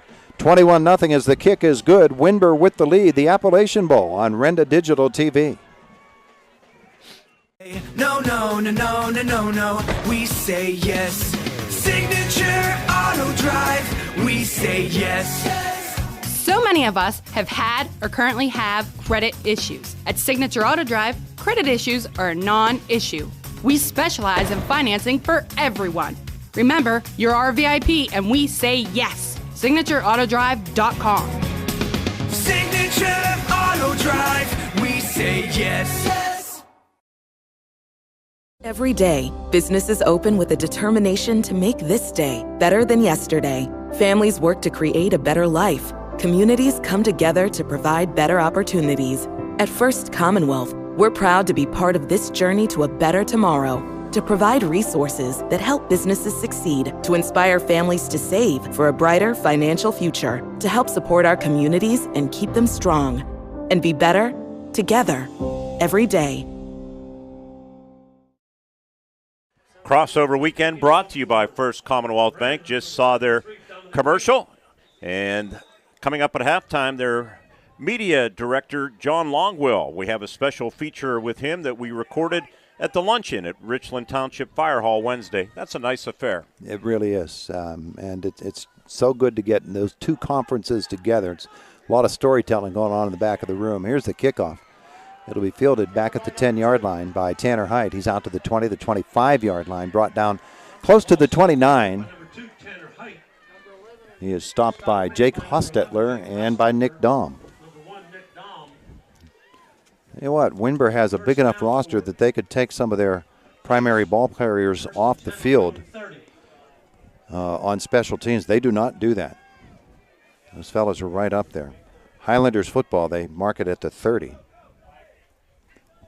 With 2 minutes and 8 seconds left to go in this first half. And Height comes over toward the sideline, and did he get off the field or not? Looks like he did. It's unusual for him to come off the field. Stockley, the quarterback, on first down. That wasn't Height that went off because he's in motion. Now back to passes. Stockley, the rush, and down he goes, another sack. John Schuster got at him again. And there's going to be a timeout here, too. Windber's going to stop the clock. 3-yard loss on that sack back to the 27-yard line. Schuster's done it on both sides of the ball, Todd. He's an impressive athlete, 5'11", 185-pound junior. Timeout. Windber, 1:49 remaining here in the first half. It's been all Windber, 21-0 over Heights. Back after this on Renda Digital TV. Hello, football fans. This is Chris Farbaugh from Wood Chevrolet in Carrolltown. Whether you're looking for a new or used vehicle, we got you covered. If we don't have it, we can order it. It's a quick and easy, laid-back atmosphere here. And it just doesn't stop there. We also have a full-service garage with qualified mechanics that can get you on the road safe and sound. So check us out online at woodchevy.com or give us a call to schedule an appointment at area code 814-344-8250. Back with you in the cozy little press box here at Pat Corrigan Field at Penn's Manor High School. Appalachian Bowl will return to Windber Stadium next year. I would assume if the home team's in it, they still play it there, right? Yeah, and it's kind of hard for anybody to believe that somebody else is going to represent that conference. Portage is actually leaving the conference. Yeah, it was interesting. I did that feature on our pregame show with Ralph Cesari, president of the Westpac, and Jody Rainey, president of the Heritage. And I thought I better stand between them, but then I realized, no, Cesari's bringing his team to the Heritage. Jody wouldn't be mad at him. There's the snap to Stockley out of the gun. He's going to run quarterback draw, get back to the original line of scrimmage before Jake Hostetler brick walls him. And does Windber stop the clock again? It looks like they did. Timeout on the field once more.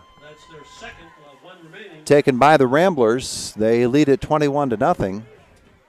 Appalachian Bowl. Oh, there goes a flag. That's somebody saying something their mama taught them not to say. And I believe they're pointing at Cambria Heights as they're walking off this field. Well, that would be their third personal foul penalty in this quarter.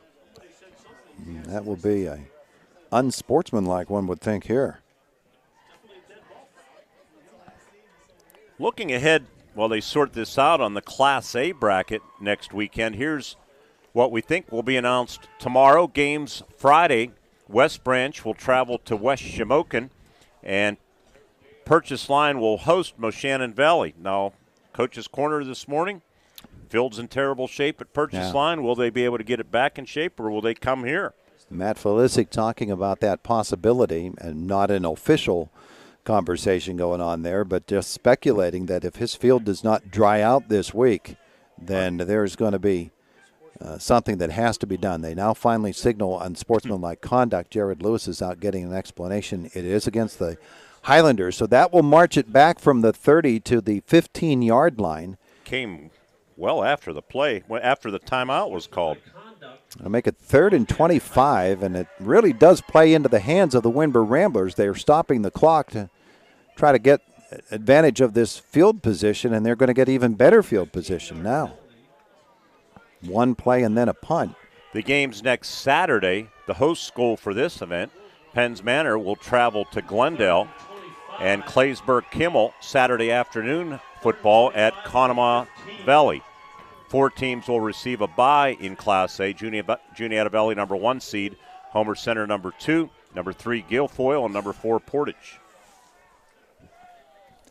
So it's 3rd down and 25 for Cambria Heights.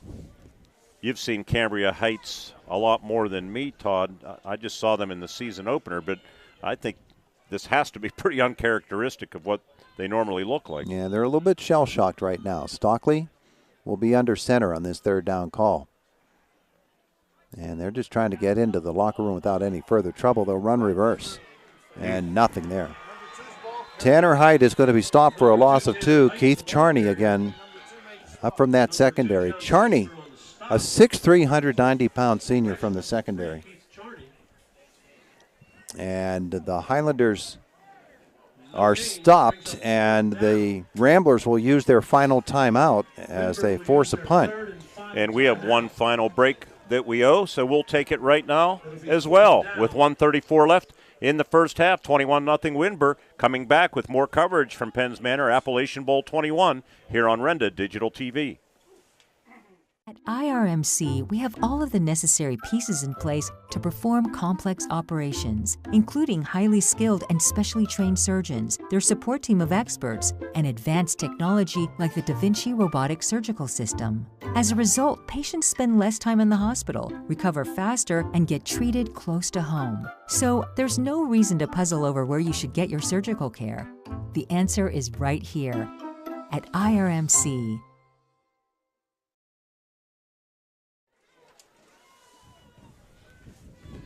Total yards in this football game so far, Windber 202, and they want the ball back. Cambria Heights 55, and Heights ready to punt it away. Ty Stockley has had a difficult time of it on offense, and he's going to be in punt formation. Actually, that is 52 Bailey Horvath. The return men, Keith Charney and Dylan Tomlinson for Windber, they'll stand at their 45. Right from the goal line, the punt by Horvath. And stepping up to make this catch a fair catch at the 39, maybe the 38. For Dylan Tomlinson in great field position here. For Windber, they have a minute 28, plenty of time left in this first half. No timeouts. Football will be at the 38-yard line of the Highlanders. So often in high school football, you see players allow that to bounce. And on turf, if it goes the wrong way, it adds 10, 15, 20 yards to the kick. I really love the way Tomlinson was really aggressive because he came up about 10 yards and made that fair catch. It's the word I was going to use as well. Schuster is going to be the back with his quarterback, Aiden Gray, on first down. They have Charney split wide right. And the snap, and he's back to pass, setting up a screen pass. And nice play to get him stopped as Haluska came over. The stop on Schuster. And it's going to be a gain of only about a yard, and the Highlanders will, or rather the Ramblers, quickly back up to the line of scrimmage. If not for Haluska, that's going for big yardage. And there's a little bit of a reverse and a flag. Flag on the play. Illegal procedure. Looking for Tomlinson, cut it on up inside, so 5 yards the other way for Windber. And they'll spot this ball, and then they will start that clock rolling again. Repeat second down. A minute 3 is what it shows right now as they put the football back down, and then there it goes. We're inside a minute to go in the half. Football now back to the 42-yard line of the Highlanders. Ramblers now, second down and 15. And man comes in motion. Gray rolls out to his left. He wants to launch it long and does. A jump ball. It's caught but out of bounds. Yep, out of bounds. Pass is incomplete. And that was Charney again. Get a 6'3" kid as a receiver. Tanner Tribus on the defense. Intended for number 3. And just throw it out there jump ball style. And he's got about 6 or 7 inches on him. Well, now 3rd down and 14 for Windber. from the 42-yard line. They lead at 21-0. Clock stopped at 41.1 seconds left in this second quarter. I wouldn't be surprised to see them go back to that skinny post they ran earlier with Charney. He lines up to the left. Send Dom in motion and give it to him, and he's going to look for the sideline, and he gets there. He'll be stopped shy of the first down. He did not get out of bounds. And so fourth down call, and they're going to have to hurry.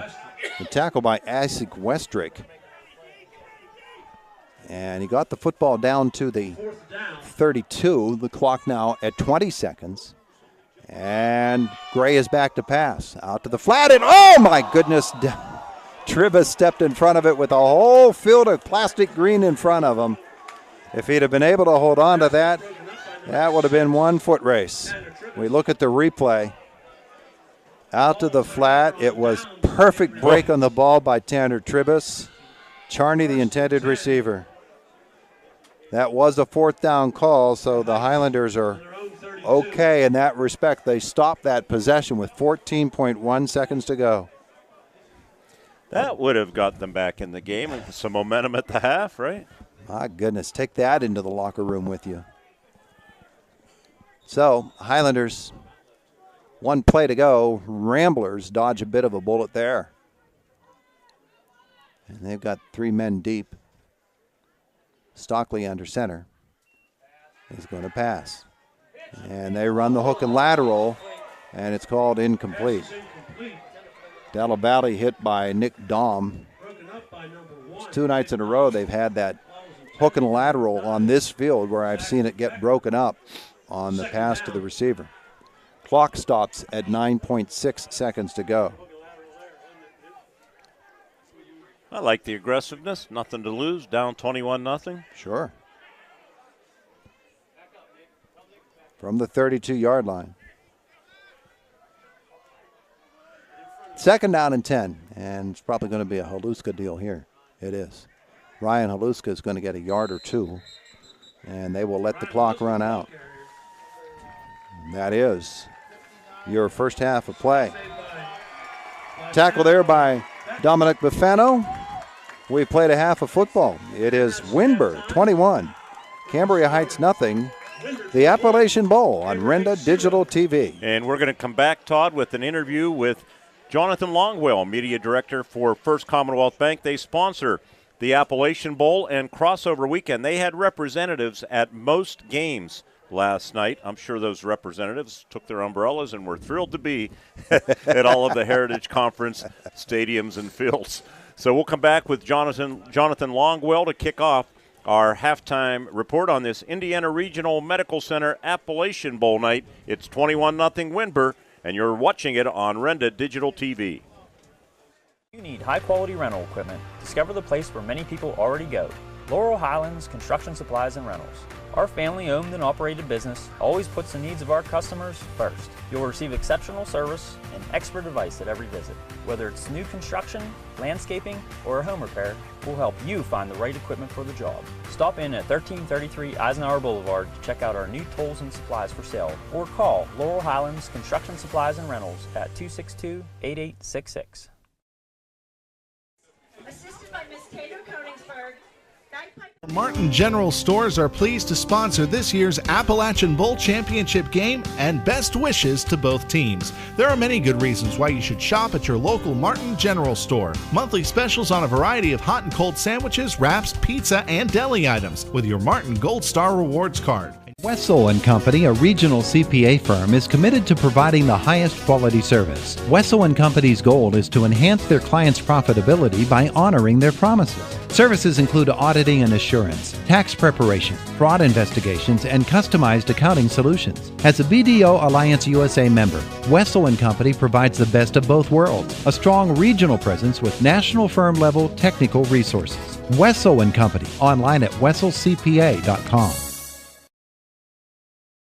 At IRMC, we have all of the necessary pieces in place to perform complex operations, including highly skilled and specially trained surgeons, their support team of experts, and advanced technology like the Da Vinci robotic surgical system. As a result, patients spend less time in the hospital, recover faster, and get treated close to home. So there's no reason to puzzle over where you should get your surgical care.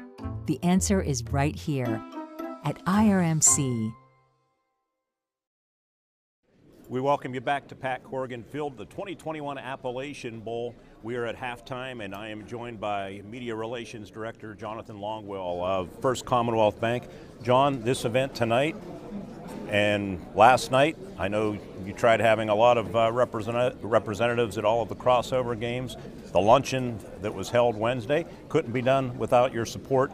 And I know the Heritage Conference and Westpac footprint is a pretty good match for you. Oh, absolutely, Mark. We appreciate the opportunity to sponsor these games and both conferences. And yeah, I had a chance to attend the luncheon on Wednesday. Great event, great chance to interact with both Cambria Heights and Windber. And you know, you hit it. You know, we're really proud to be a partner of this event, and not just tonight's game, but as you indicated, we try and have representatives at all the games, the crossover events on Friday. And it's late October, it's cold, it's damp, and it's the perfect time for football. I kidded you at the luncheon that the Appalachian Bowl, since you started your sponsorship, it usually means for a rainy week. So we're going to have to get that fixed, and we'll try to stay dry here in the second half. The walls of First Commonwealth Bank certainly extend beyond the Commonwealth of Pennsylvania, but your headquarters are based in Indiana County. Granted, the two opponents tonight are from Cambria County, but it's still a perfect match. Tell our viewers why this made sense to First Commonwealth Bank a few years back. Well, one nice thing about both, Western and Central Pennsylvania, I think the communities are all very much linked together. They're all very similar, and it's a footprint that we're very proud of. The school districts are all very similar, and it's just a great opportunity for us to be a part of this. We have expanded our footprint the last couple of years, but we're still pretty proud of some of the recognitions we've got. Being one of the top banks in Pennsylvania is recognized by Forbes. A lot of other recognitions that we've gotten this year, and this is just another one of those really cool things that as a bank we get to be a part of and celebrate with our communities. You have a lot of options out there to support as large as you've become through the years. Our Light the Lamp for the Teddy Bear Fund Drive, one of them, which we're very appreciative at Renda Media for the Teddy Bear Fund Drive to help fund child health care. But it's difficult because you get hit, I'm sure, from all angles. But when you're dealing with kids and sports at this level, I think that is just wonderful that you support it. Right, and the other aspect of this, and we're here this evening, we're celebrating two great football teams, but we know that the sponsorship goes beyond the football gridiron, the basketball court, and we're pretty proud of what we're doing in the academic realm too. We've got a lot of really good financial literacy programs, and so while we're here tonight celebrating two great football teams, we're really proud of the work we do inside the classroom as well. Jonathan, thanks for doing this. Thank you for your support of Crossover Weekend and tonight's Appalachian Bowl. Thank you, Mark. Media Relations Director, and he wears other hats too, from First Commonwealth Bank, proud sponsor of the 2021 Appalachian Bowl between the Windber Ramblers and the Cambria Heights Highlanders. And our halftime show from Pat Corrigan Field at Penn's Manor High School will continue after these words on the Renda Media Network.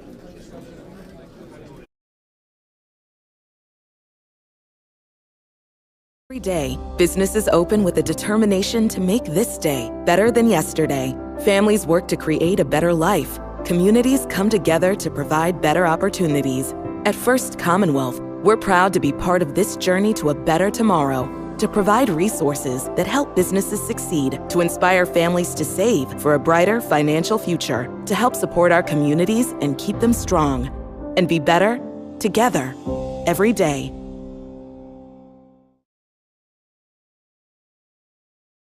You need high-quality rental equipment. Discover the place where many people already go. Laurel Highlands Construction Supplies and Rentals. Our family-owned and operated business always puts the needs of our customers first. You'll receive exceptional service and expert advice at every visit. Whether it's new construction, landscaping, or a home repair, we'll help you find the right equipment for the job. Stop in at 1333 Eisenhower Boulevard to check out our new tools and supplies for sale, or call Laurel Highlands Construction Supplies and Rentals at 262-8866.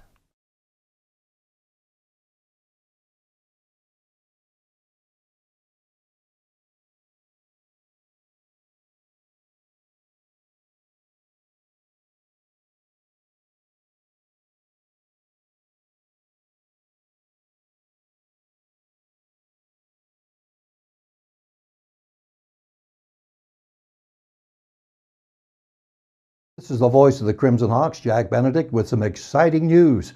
I'd like to invite you to join me and IUP football coach Paul Tortorella every Monday night at CH Fields in the Hilton Garden Inn for Hawk Talk with the coach. Hawk Talk will be on the air from 6 to 7 p.m. every Monday on U92.5 and video streamed as well. But the real key will be for IUP fans to stop by to meet the coach, staff, and team members, maybe even grab a beverage or dinner. Join us every Monday from 6 to 7 p.m. at CH Fields in the Hilton Garden Inn, Wayne Avenue in Indiana for Hawk Talk.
Back with you, the Cambria Heights Highlanders marching band. Boy, they put on a nice show, Todd. You pointed out the majorettes, and they had that organ out there.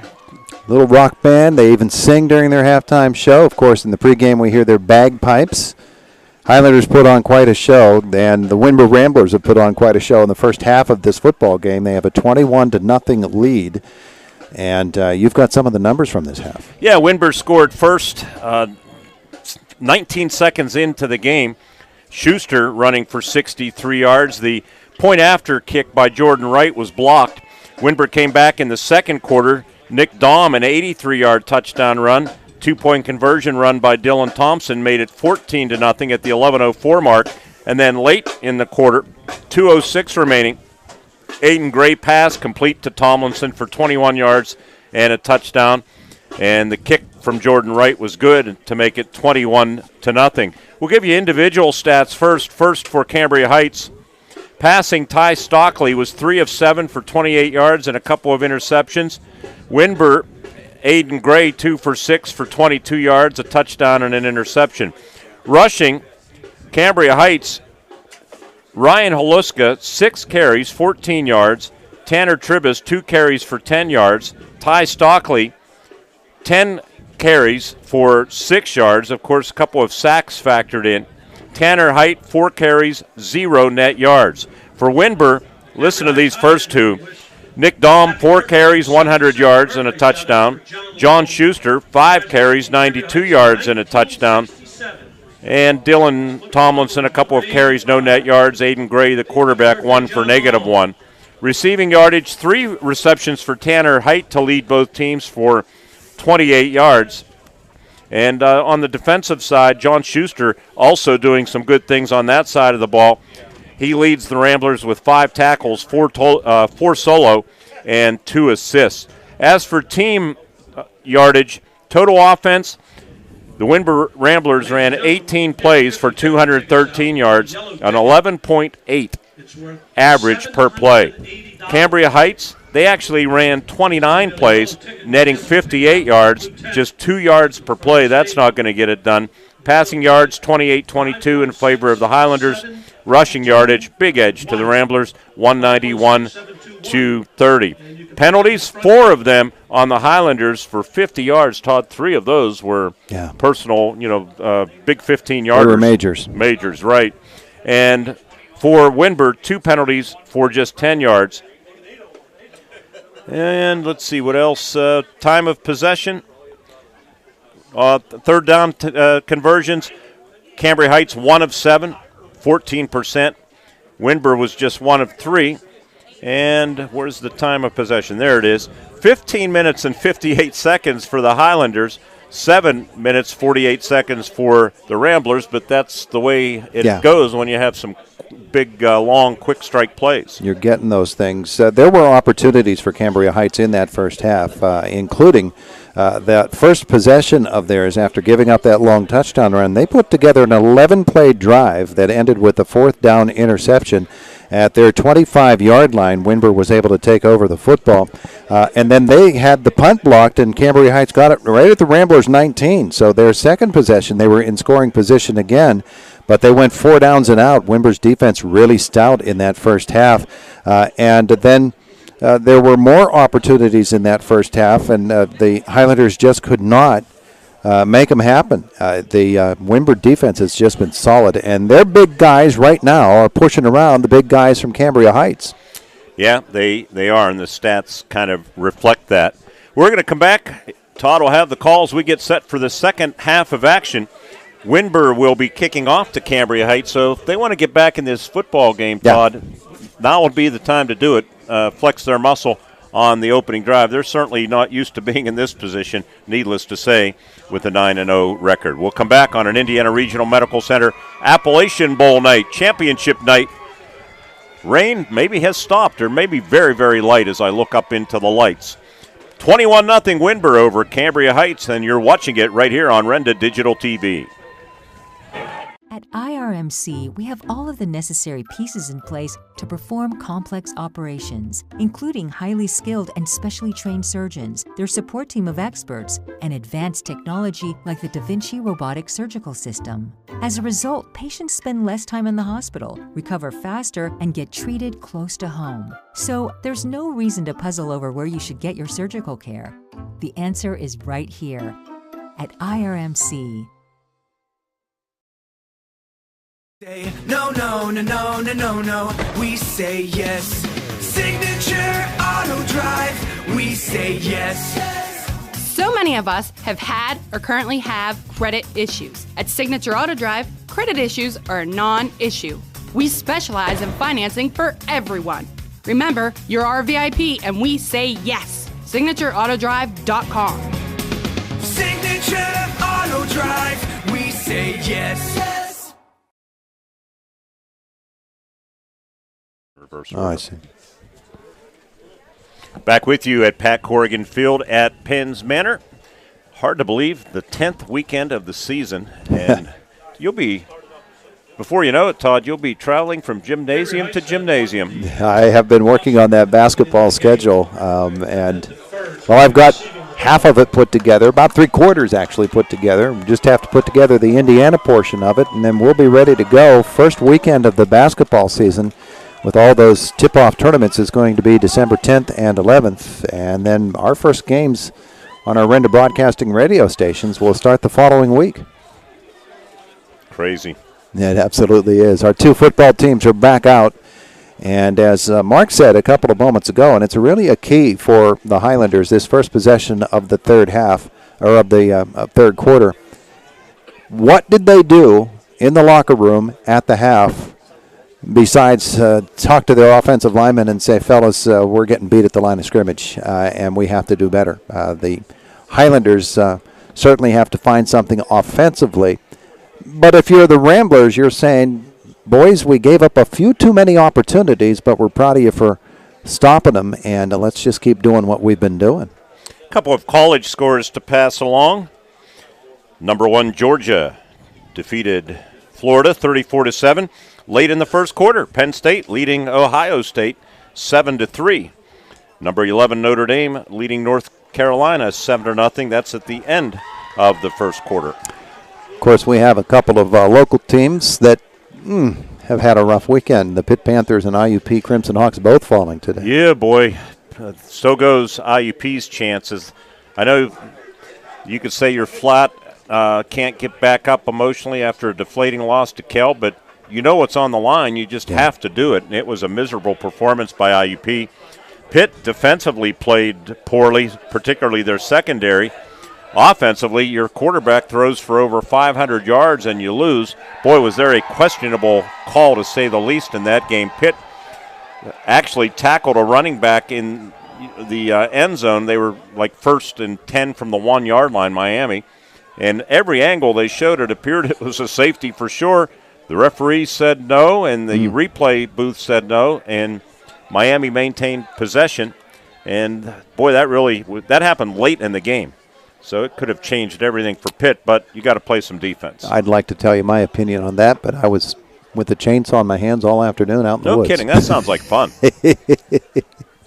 So you're sitting there in a dry room watching TV, huh? Down in the I did have to take the garbage out the today. palatial media room.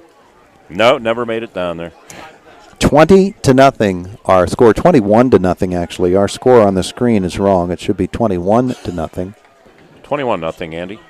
The Windber Ramblers with the lead. They're coming out to get this ball teed up. Dominic Waite will kick it off.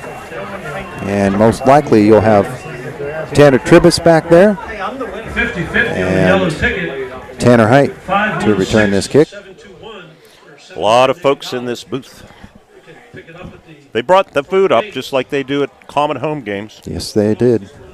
They take the order. They bring it up, whatever you want. They're nice people. The best. All right, so Tribus and Height to receive this kick. We get the second half underway. Waite. Ball on the tee. And here's the approach. The third quarter is underway. He kicks it deep. And this will be Tribus at the 14. He's to the 20, to the 25. Try to cut outside and hit at the 30. Ball comes free. Windber says we've got it, and they do. Looks at the 30-yard line. Turnover, Colin Marks with the hit that trod it free. Cambria Heights fumbles it away, so that advantage they've been hoping for, they give away here. Windber will take over at the Cambria Heights 31. Just underway here in the third quarter. Ramblers lead at 21-0 and with a great opportunity here. And they're going to start with Charney taking this snap, and he's going to keep it himself, cut it outside, got a good block. Now he makes another dip of the shoulder. He's got the first down, more up the sideline, inside the 10-yard line, where they're going to say went out of bounds right at the 10. A 21-yard gain for Charney on the direct snap. First down. Stopped by Tyler Della Valle, right on the 10. That was Charney, right? Yes, it was. Get my was. stat program back up and running here. First and goal. 20-yard gain. 21 on that carry. First and goal from the 10. And Charney remains as the single setback. He'll get it, he'll fake it, he'll run it himself. He's to the 5. Cut it outside, he's to the 3, to the 2. And wrestled out of bounds. It looked like Tanner Height got him. He did, but it's going to be second and short. 3-yard line is where they put it down. 7 on the carry. Second down and goal. Ryan Haluska in on that stop. And so the change for Windber is to put Charney at the quarterback position, but now Gray's back he's in. going to go out to the tight end position, and Daum is back there. Nick Daum. Gray's at quarter. Yeah, It's a Daum. Oh, Daum. Yep. Snap to Daum, and he's hit, and he is short, and he'll be wrestled down. Highlanders coming up strong. Nick Daum. Bailey Horvath on that stop, and I don't know that he got anything. Haluska Maybe 1 as yard. well. They do put it on the 2, give him a yard. Third down and goal now from the 2-yard line for Cambria Heights, or for Windber, I should say. And now Gray is back at the quarterback position. And they actually direct snap it the other way. Tomlinson on the end around, the little handoff. That was gorgeously executed. It sure was. Oh, man. Get a view of it on the replay. Just inside handoff. Yeah, the snap was to John Schuster, and Tomlinson came swinging around from that right wing for the score.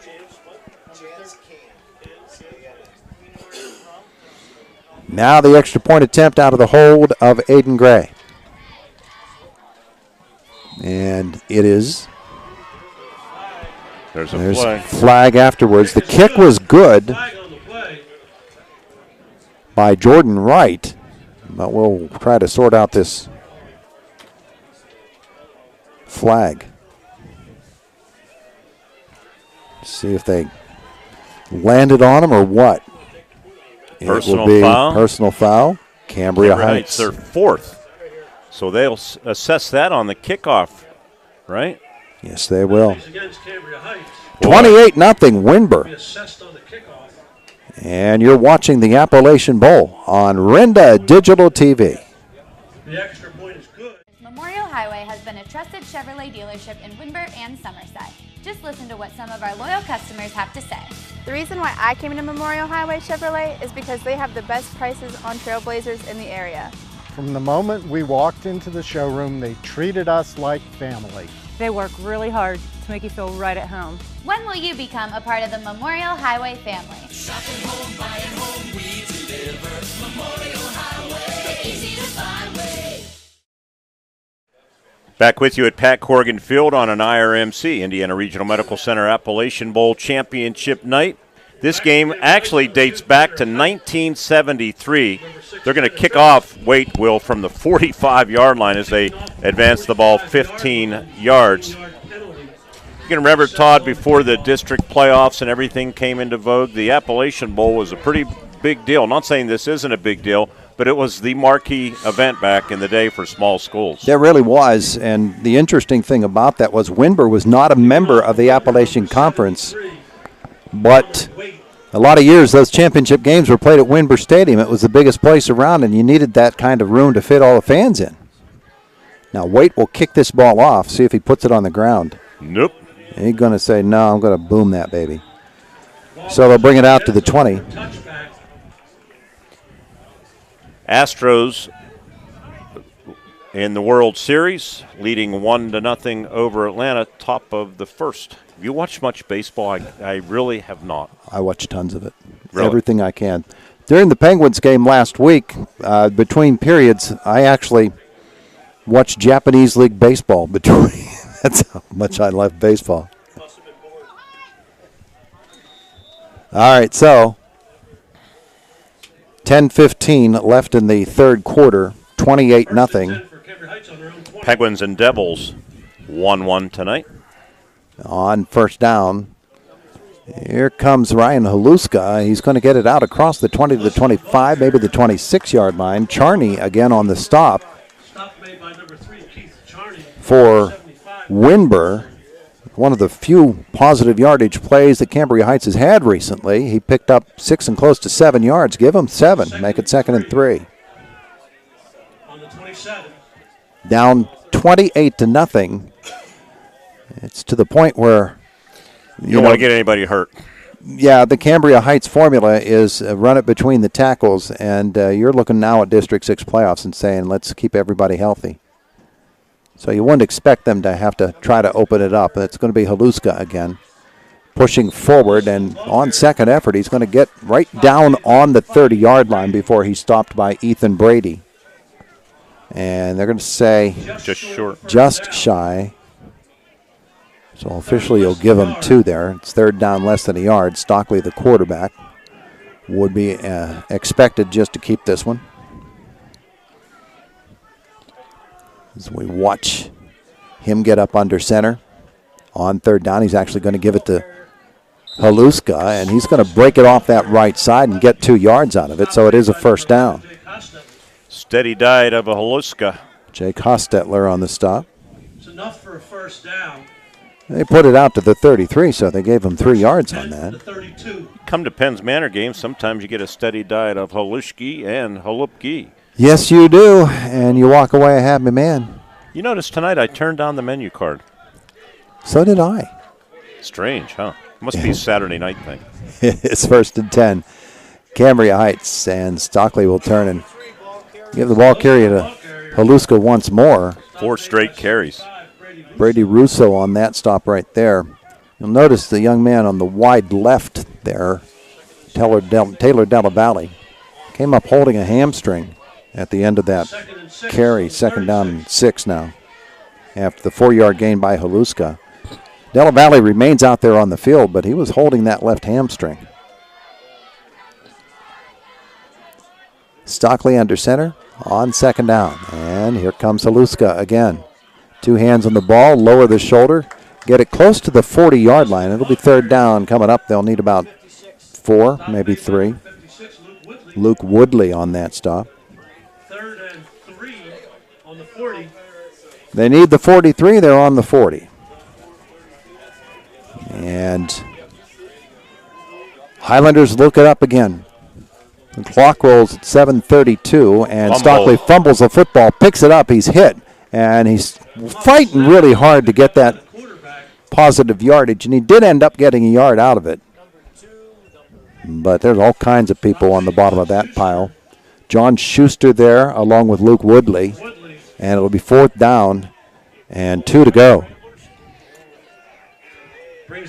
Why not, right? Go for it. That is exactly what they're going to do. Haluska is the back behind Stockley as they go for it on 4th down yet again. Stockley trying to draw him off sides. They're not moving, and he's going to call the timeout. They had 9 guys jammed within 2 yards of the line of scrimmage. Discipline from Windber. They did not jump again. Indiana Regional Medical Center Appalachian Bowl night coverage continues from Pat Corrigan Field. 4th down and 2 for Cambria Heights. When we return, they trail Windber 28-0, and you're watching it on Renda Digital TV. Courtesy Motor Sales of Altoona is proud to sponsor this year's Appalachian Bowl championship game and congratulates both teams on winning their conferences. Car buyers, Courtesy Motor Sales goes the extra mile in making your car buying experience a pleasant one. At Courtesy Motors, you'll get above market price for your trade-in. You can always shop online at courtesyaltoona.net. Come to Courtesy Ram, Dodge, Chrysler, Jeep, and Nissan, Pleasant Valley Boulevard, Altoona, going the extra mile for you. Back with you, 28-0 Windber. Our digital producer, Andy Hart, thank you for your good work. And our camera lady tonight is Caitlin Dotz, a Marion Center grad. Did you know that, Todd? I knew that. Camera star, I think is what you meant to say. Just over the 40-yard line for Cambria Heights, it is 4th down. They need 3 for the first. And the Highlanders are lined up to go for this. Stockley is under center, and he's going to pitch it right for Height, and Tanner Height is going to get that 1st down. He's knocked out of bounds at the 46-yard line. It is a pickup of about 5. Dylan Tomlinson made that stop.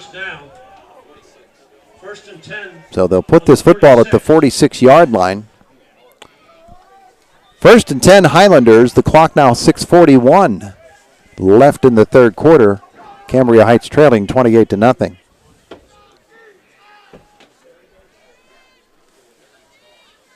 Stockley steps under center once more. 3-step drop, and he wants to pass. Now he rolls out. He throws it with the left hand, and it is intercepted by the Highlanders at the 48-yard line. Gino Flory, the diving catch. Ty Stockley switched to the left hand to release that football. Looked like Pat Mahomes improvising, but it didn't work out too good for him. 3rd pick. Is it the 3rd? I thought 2nd, but wow. From their 48-yard line, the Ramblers will take over the football with a 28-0 lead and 6:20 left to go. In the 3rd quarter of this Appalachian Bowl, they'll split 2 men wide left. One of those is Schuster in the slot. And Charney will be the quarterback on this snap. He'll send a man in motion. That's Dom. He wants to throw it to him. That's not there, so he pulls it down and looks for the corner himself, and he gets there, but he's only going to get a yard out of this before the Highlanders close down on him. Charney, the ball carrier, stop made by number 12, Stockley. Ty Stockley made that stop. Charney, when he took that snap, was looking for Dom to turn around for the short little screen, and Dom never did. Second and 9. So he got a yard on that. 49. And Gray is back in there calling this play. But he's going to then split out to the left. So Gray makes the call. They keep you on your heels, don't they? Splits out, and Stockley remains the man taking this snap. And I did mean you. Sends the man in motion, fakes it to Tomlinson, keeps it himself, looks for some space, and he finds it. He's got the first down, and he's down to the 40-yard line. That is a 9-yard carry for the first down. Ryan Holuska made the stop. It was actually an 11-yard carry. Correct. By Chorney. They score and kick an extra point. This game's going to go into the mercy rule just like the last 4. Only this one's going to go the Westpac. Yeah, about that. And it is 1st and 10 from the Cambria Heights 40-yard line for the Windber Ramblers. Gray taking the snap, rolling to his left, looking to pass. He releases just as the rush gets there. It falls incomplete. You are going to always have a difficult time when you're a right-hander running to the left and a guy comes at you because you're going to have to lift that arm up over him. It's very awkward, and it falls incomplete. 2nd and 10 on the way. Good crowd on hand. I don't know if we've talked about it, but particularly that Windber side, it's pretty full, and there's a lot of bleachers here at Pat Corrigan Field on that visitor side. A lot of blue over there. It just blends in, though, at Penn's Manor, those blue seats. 2nd down. Gray, the quarterback this time. They'll run a reverse, and this probably is Tomlinson. It is Tomlinson to the 35-yard line. Like a bowling ball going through there. He gets it down to the 33. He's stopped by Isaac Westrick and Ty Stockley. The gain is going to be 7 for Tomlinson. And it'll be 3rd down and 3 from the Highlanders' 33-yard line. Bowling ball was a good description there because he was low to the ground, stumbling and knocking the pins down. Yeah, knocking the pins down along the way. 4:17 left in the third quarter. 28-0. Windber. Gray, the quarterback. 3rd down and 3. Dom comes in motion. They hand off. Good jump and cut. That's a Schuster cut there. That was beautiful. And he's inside the 30-yard line to the 29 before Holuska got him down. That is a first down, though, to the 29-yard line. A carry of 4 yards. It's enough for a first down. Actually, they have him closer to the 28, so I guess it's 5. On the 28-yard line. 3:54 left in the third quarter. Highlanders in scoring position again. They'll split. Charney wide left. Gray has Schuster to his left. Dom comes in motion. Gray is going to pass. And he's looking long for the end zone, and he is there, but the pass doesn't get there. Tribus is there to defend. And Tanner Tribus knocking that ball away. It was almost like that was a wind ball there. Yeah, it kind of fluttered on Gray, didn't it? It was interesting. The release looked good, but then about 3/4 of the way there, it started something like someone skeet shooting it. I was kind of waiting for them to go back to that post to Charney, and they did, but good coverage. They're putting the press on here. They want to get this touchdown. Snack is to Schuster. Schuster works to the left side. He has a wall of blockers, but he also has a wall of defenders who catch up to him, and he got a couple maybe out of that before Holuska led the charge. Short gain, 3rd down coming up. Put it down right at the 28, so no gain. No gain, 3rd down. 3rd down on the way. 10 to go. Clock still rolling at 3:01 left in the third quarter. I want to check Holuska's stats here. He's getting close to 1,000, wasn't he? Well, I meant defensively. He's having 5.5 tackles. Seems like more. The snap, and trapped in the backfield, trying to get away is Schuster. Gray called the signals out as if that was going to be a direct snap to him. Schuster looked like he came in motion. Joseph Snedden made that stop. That was a pretty slick play, but it didn't work. And it's a loss of a yard, 4th and 11 coming up. Back to the 29-yard line. Just to alert our digital producer, Andy Hart, will have a timeout here, on immediate timeout, if they do not move the chains. Just inside the 30-yard line. It's 4th down and 11 for Windber. They've got 3 receivers right. Gray takes the snap and wants to throw. He's looking long for the corner, and it is not there. It's tipped away. Tanner Tribus. And the ball will go over on downs as Tribus knocks it away. And the Highlanders, there will be a timeout on the field. You're watching the Appalachian Bowl on Renda Digital TV. It's Windber 28, Cambria Heights nothing. Hello, football fans. This is Chris Farbaugh from Wood Chevrolet in Carrolltown. Whether you're looking for a new or used vehicle, we got you covered. If we don't have it, we can order it. It's a quick and easy, laid-back atmosphere here. And it just doesn't stop there. We also have a full-service garage with qualified mechanics that can get you on the road safe and sound. So check us out online at woodchevy.com or give us a call to schedule an appointment at area code 814-344-8250. At IRMC, we have all of the necessary pieces in place to perform complex operations, including highly skilled and specially trained surgeons, their support team of experts, and advanced technology like the Da Vinci robotic surgical system. As a result, patients spend less time in the hospital, recover faster, and get treated close to home. So there's no reason to puzzle over where you should get your surgical care. The answer is right here at IRMC.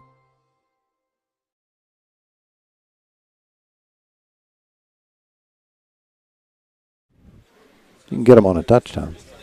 Back with you at Pat Corrigan Field with 1:53 remaining here in the third quarter. 28-0 Windber. They led at the half, 21-0. First Commonwealth Bank sponsoring crossover weekend and the Appalachian Bowl, and really without their support, that luncheon that they do would not be possible. They bring in a good caterer. There's some good food there. Yeah. You got to go there. I did not. Well, me and Jody Rainey, we were at the head table, and Ralph Cesari, we just had salads. With those two fellas there eating, how did you get anything? Look, a bunch set of 4 receivers near side. 4 blocks to the left for Cambria Heights. Stockley under center with a receiver to the right as well, and they're going to throw that little screen to Tanner Height, but Windber is over there to defend it. Keith Charney leads the charge. And Height may not even have gotten back to the line of scrimmage. Nick Dahm was there as well, they say. So no gain on that play. And boy, we watched that replay, and Tanner Height really, did he drop that? Looked like he didn't. It bounced right back up into his hand. 2nd and 10. He dropped it? I don't think he did. No. I think maybe that was his hand going down to the turf to try to keep him up. Stockley under center. And he will turn and give it to Haluska, and Ryan will get a yard. 1 minute left in this third quarter. The tackle by Ethan Brady, whose name we've called a lot tonight. 3rd and 9 coming up. Make it 8, gave him 2. 3rd and 9 on the 31.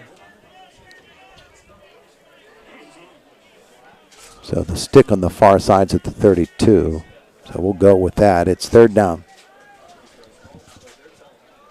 And we are inside 40 seconds left in this third quarter. Almost into self-protection mode for these two teams now. Stockley is back to pass. Looks to the flat. He's got a man. Out to the 35-yard line. Breaking a tackle to the 40. There's a flag. Tanner Height.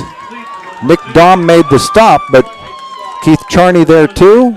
The flag will probably add, well, maybe 5, maybe 15. We'll see. The officials want to sort some things out. We've got an injury on the field as well. This is what you hate to see at any time, but certainly in a game such as this. It's a Windber player on the field.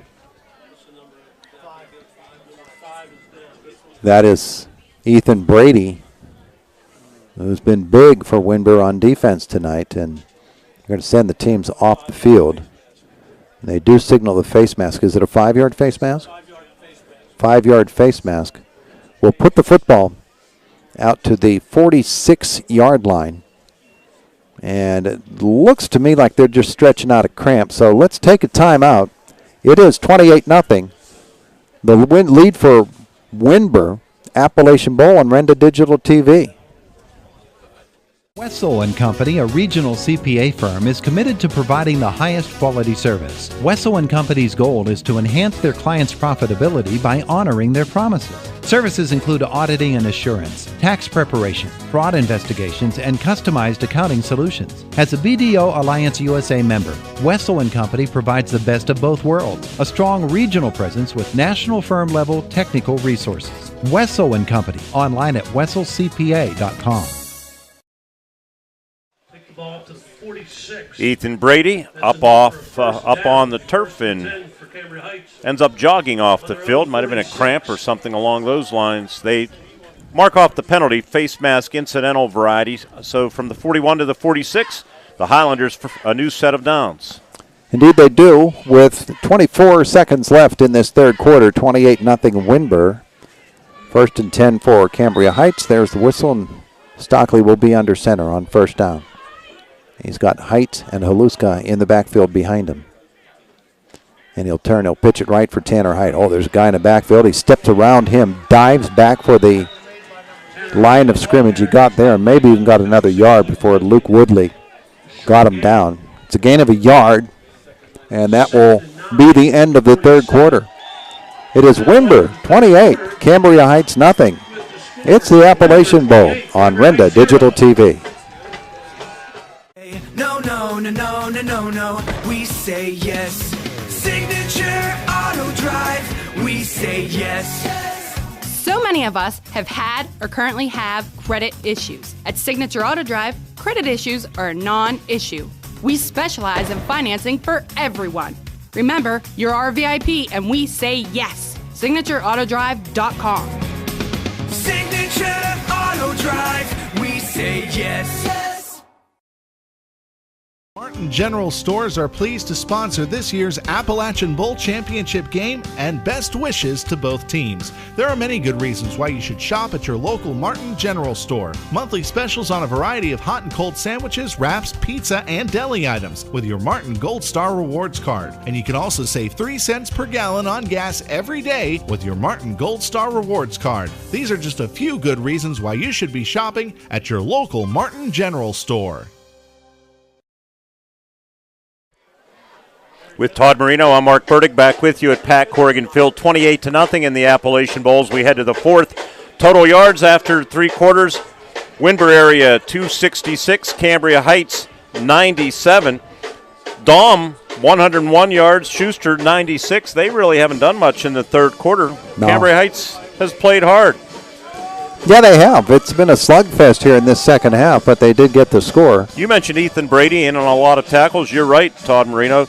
He leads them with 6, all solo. How about that? That's stellar work there. 2nd down and 9 for the Highlanders. From their 46-yard line, Stockley is back to pass. And look for Tribus. Tanner just turned his head, look upfield. Did Fletch call that a fastball? Because it was. It went right through his hands, a little bit behind him. So Ty Stockley through the heater there. It's 3rd down and 9. Football actually knows of it on the 47-yard line. These teams both looking into the district playoffs next week. Windber knows they will play Berlin for sure. They've got a tough one. Now the handoff is to Ryan Haluska on this 3rd down call. He'll get a yard or 2 before he's stopped by Jake Hostetler. There's another guy who's made a few tackles tonight. So it is a gain of 1. 4th down coming up. They need 8. See if they're going to go for it. Windber in these crossover games, since they brought them back or instituted the crossover games back in 2016, they're 1-3, but they're going to improve to 2-3 and claim their first Appalachian Bowl championship. Well, they on this 4th down, Cambria Heights, set up to go for it. Stockley is in the gun. And he'll take this snap, bobble it, catch it. now release the football, and unable to hold on to it is Tanner Height. Defended that time by Dylan Tomlinson and Ethan Brady, and it's good to see Ethan back out there. Incompletion will turn the football over on downs. Windber will take over at the, see, they put it down on the 47. Now they've moved it back to the 48. That's the incomplete pass where you gain a yard Yeah. or lose a The yard. change of possession, bonus yard. Well, I had a game this year, 2 plays netted 8 yards, and they moved the chains. And it was, first and 10. Yeah. Two plays, 8 yards. Well, a little metric system going on there. First down for Windber. Everybody packed in tight for the Ramblers. The snap is to Dom. He works toward the right side looking for the edge. He breaks through the forward wall. There's a flag behind the play. The gain is going to be about 8 and close to 9 yards. The flag is already signaled against Windber. It's coming back. Against Windber. It'll be 10. And it looks like they'll walk it from the 50, so 2 yards into the backfield before that flag. And so it ends up being, in effect, a 12-yard loss and make it first and 22. 10-yard penalty comes 2 yards deep in the end zone. Just underway in the fourth quarter, it's 28-0 Windber in this Appalachian Bowl. Rambler football. Gray is going to run quarterback, and he's got Dom in motion on the sweep. Dom to the 40. Dom to the 45 to the 50. Breaks across the 50-yard line before he's caught by Tanner Height. But he got back that 12 and maybe a little bit more. We'll see where they spot this football. Looks like the 45-yard line. Speaking of spotters, our spotter in the booth, Chris Graham, he came all the way from Florida to do this for you, Todd. Is that right? But it's funny, he's always here this weekend, and the guy that normally spots for me, a good friend, Dennis Mestre, he generally goes to camp this weekend, which is where he's at after the Homer Center game. Chris, his wife puts up with it, but he's with me again for what, your fourth? No, you've been with me every year. Every Appalachian Bowl? 2016. It is 2nd down and 7. And the handoff in the backfield is Schuster, and the Highlanders are going to catch up to him. He had to jump up over 2 or 3 fellas before he ever got any forward progress at all. They caught him in the backfield. Joseph Snedden will be the lead tackler. And so no gain there for Windber. I noticed Chris Graham, too. He's been eyeing up this iPad with the digital scout stat program, because on the way out I said, you could do this from Florida, watching our games and then email us stats. There you go. And I think he's been paying attention. That was a loss of 2. It's 3rd down and 9 now for Windber. And it looks like Schuster is back deep to receive this snap. Now it's Gray. And he'll throw that swing pass out to the flat, and they've got room. And a couple of moves here, another couple of moves there. And getting forward is that Charney, yeah. And he's close to the first down. Looks like he's right there, and he's got it.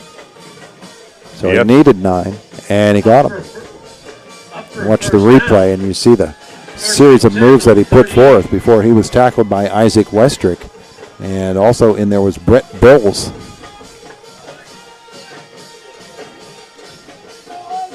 So good play by Charney to get the 9 that he needed. It's 1st and 10 Windber. This is a direct snap, and Schuster is going to get it inside the 35 to the 34-yard line before he's brought down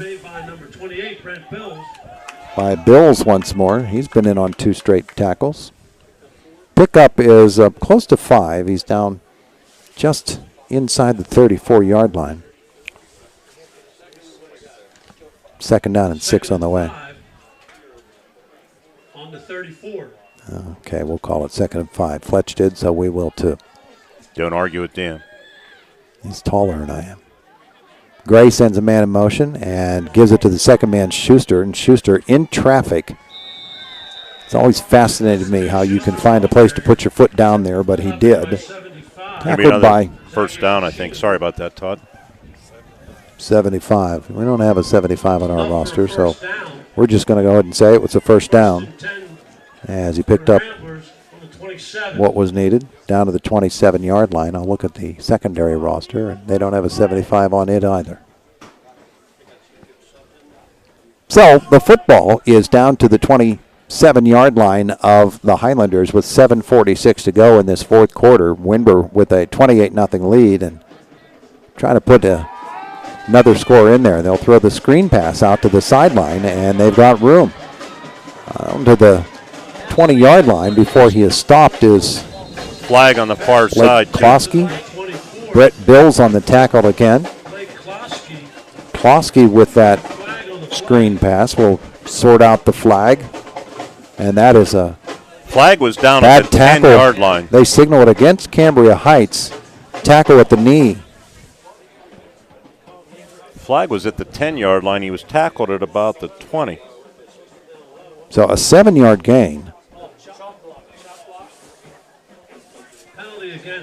But can you signal a chop? You can't do that against the defense. He did signal it was a low block. Maybe Cambria Heights wants to put the game in the mercy rule, and they were blocking for him.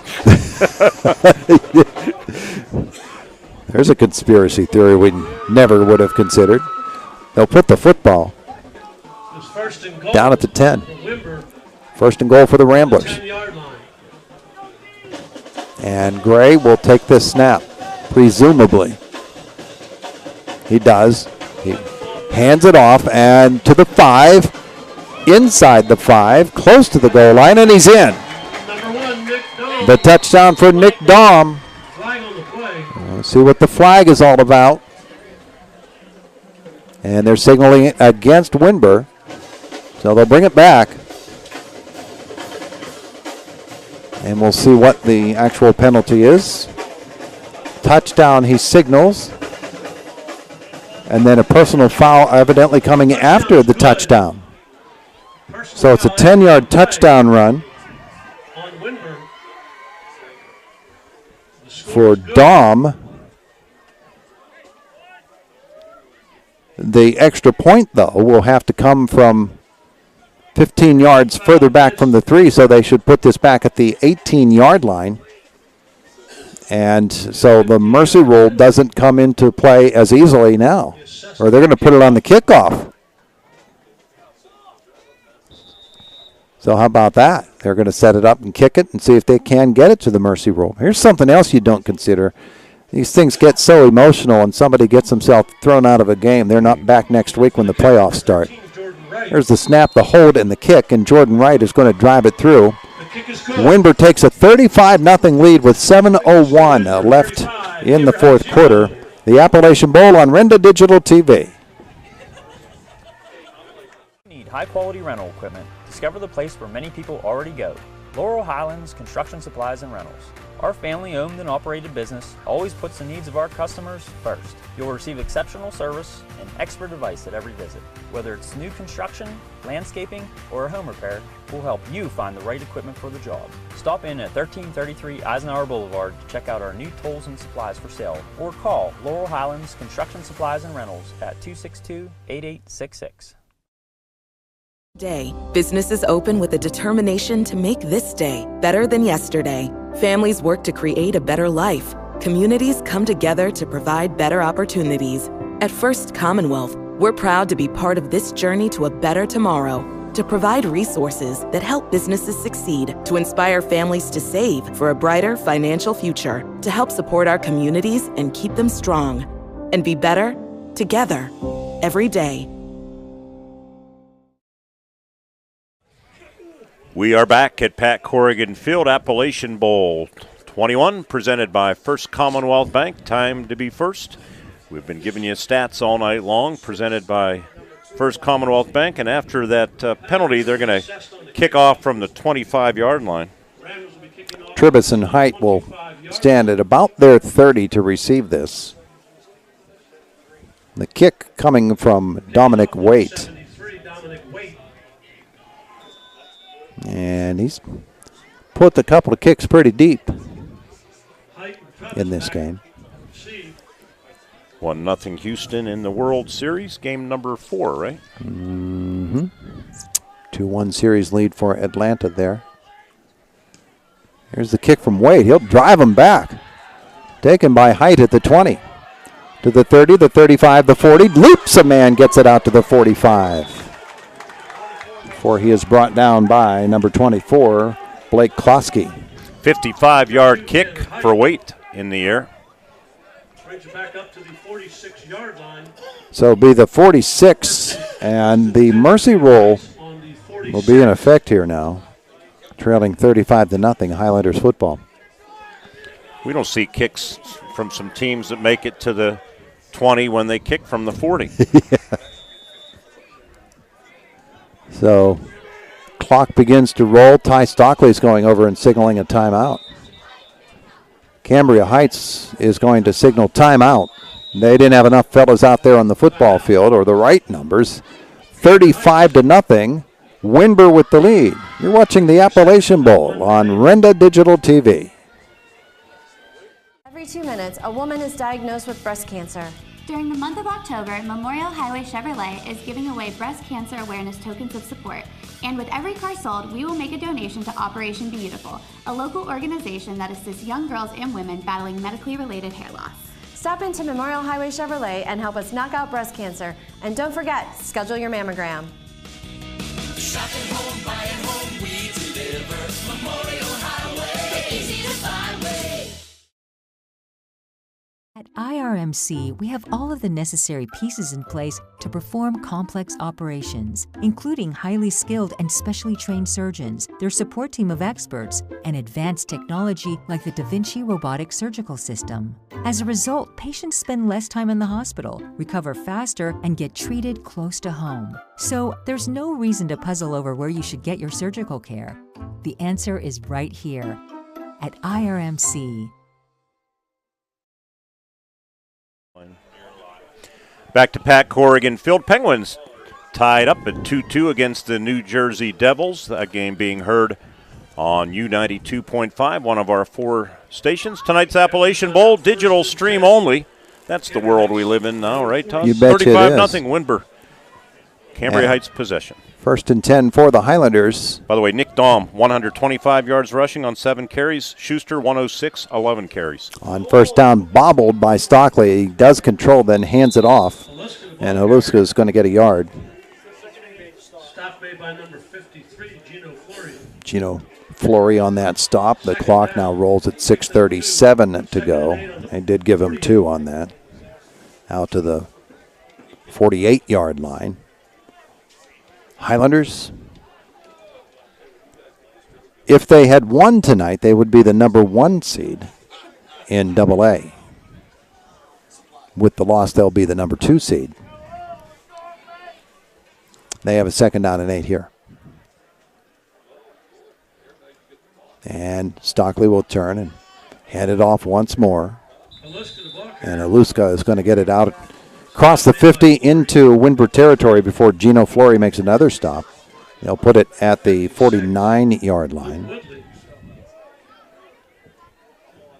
So that is a gain of 3 more for Ryan Haluska. Give you his stats real quick, update them. 16 carries, 43 yards now for Haluska. And every one of them hurt because he's getting hit. 3rd down and 5 for Cambria Heights at the 49 of the Windber Ramblers. Windber leading at 35-0. And the snap and the carry for Ryan Haluska again. He just lowers that shoulder, drives those legs. Now to about the 47-yard line. It'll be another 4th down call before he's stopped by Brady Russo. Going to bring up a 4th down. You mentioned number 2 seed. Still gives them home field advantage if they can get to the semifinals. Yeah. So that was a gain of a yard for Haluska, and it's 4th down and 4. Actually, it gave him 2, so it's 4th and 3. 4:45 left in the 4th quarter. 35-0 Windber. A 4th down call here for Cambria Heights. They've got 3 guys piled up behind Ty Stockley, and he's going to have to call another timeout. We do too. 35-0 Windber. It's the Appalachian Bowl on Renda Digital TV. Timeout. Wessel & Company, a regional CPA firm, is committed to providing the highest quality service. Wessel & Company's goal is to enhance their clients' profitability by honoring their promises. Services include auditing and assurance, tax preparation, fraud investigations, and customized accounting solutions. As a BDO Alliance USA member, Wessel & Company provides the best of both worlds, a strong regional presence with national firm-level technical resources. Wessel & Company, online at wesselcpa.com. With Todd Marino, Mark Burdig in our broadcast booth here at Penn's Manor High School, Pat Corrigan Field. Second quarter, Ohio State leading Penn State 10-7. That game closer than I would have anticipated, as Penn State in the midst of a free fall. Well, this weekend has been really difficult for the teams we follow most closely around these neighborhoods. Pitt and IUP both falling today. Penn State now trailing. Here, it is a 4th down and 3 call for Cambria Heights. 4:38 left in the fourth quarter. The Highlanders trailing Windber in the Appalachian Bowl, 35-0. Highlanders have played hard in this second half. Yeah. Windber has scored in every quarter. Ty Stockley under center. Snedden, little motion. Stockley is going to fake it to Holiska, keep it himself, and he might have gotten the push to get that first down. I believe he did. He's tackled by Blake Klosky. Going to depend on the spot here. Yeah. They may need to bring the chains in. Windber saying they held. He needed solidly to the 44-yard line. We're going to test Caitlin Dott's ability with the camera. I want a zoom shot on that football as close as you can get when they stretch these chains out. I'm looking at her monitor here.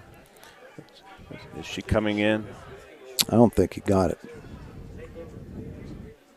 Here comes the stick, and we'll find out. Here we go. Good job. The official's going to stand right there and block Caitlin's shot. Yeah. Can you run down and get the other angle from the other side, Caitlin? That's a good shot. Let's see. Now he's going to get right in the way, isn't he? Yeah, he is, and he is short.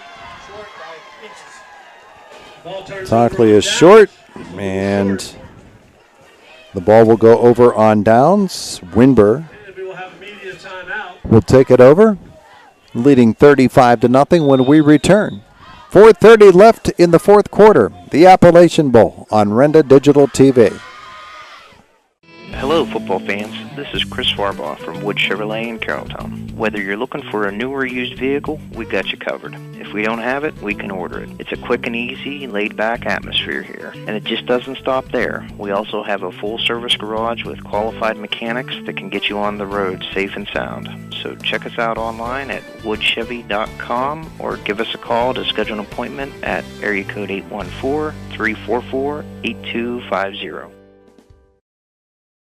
At IRMC, we have all of the necessary pieces in place to perform complex operations, including highly skilled and specially trained surgeons, their support team of experts, and advanced technology like the Da Vinci robotic surgical system.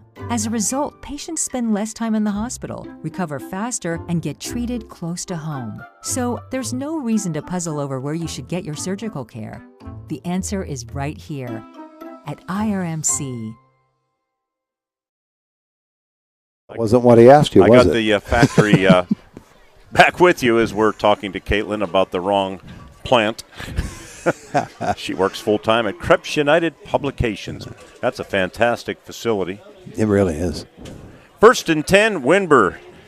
Going to run this thing out, Todd. 4.5 minutes to go. They actually moved the football up to the 45-yard line, too. It was solidly on the 44. So 4:30. And they start the clock rolling immediately after the timeout call. Gray, the quarterback, is going to actually be a direct snap to Schuster, and Schuster's going to fake the end around and keep it himself. And he's got the 10 yards. There's the penalty flag. The 10 he needed for the first down, but 5 yards behind him right on the 50-yard line, there is a flag, and it's a holding call on Windber. Bailey Horvath made that stop for Cambria Heights, so it looks like they'll give him credit for 5 of the yards and then walk it back another 10.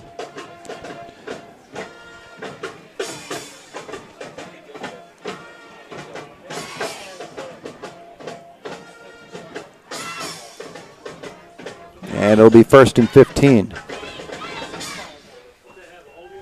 They restart the clock. Exactly 4 minutes to play. 35-0. Windber has scored in every quarter. 15 from the 40. Week 10 of this high school football season. Week 11 is the first round of the playoffs in both District 6 and 5.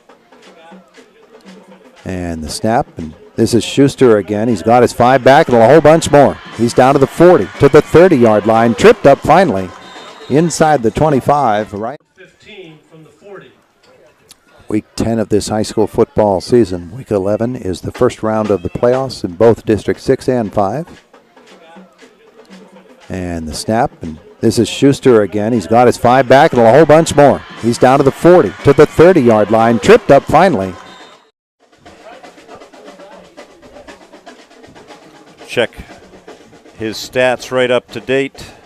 12 carries, 143 yards.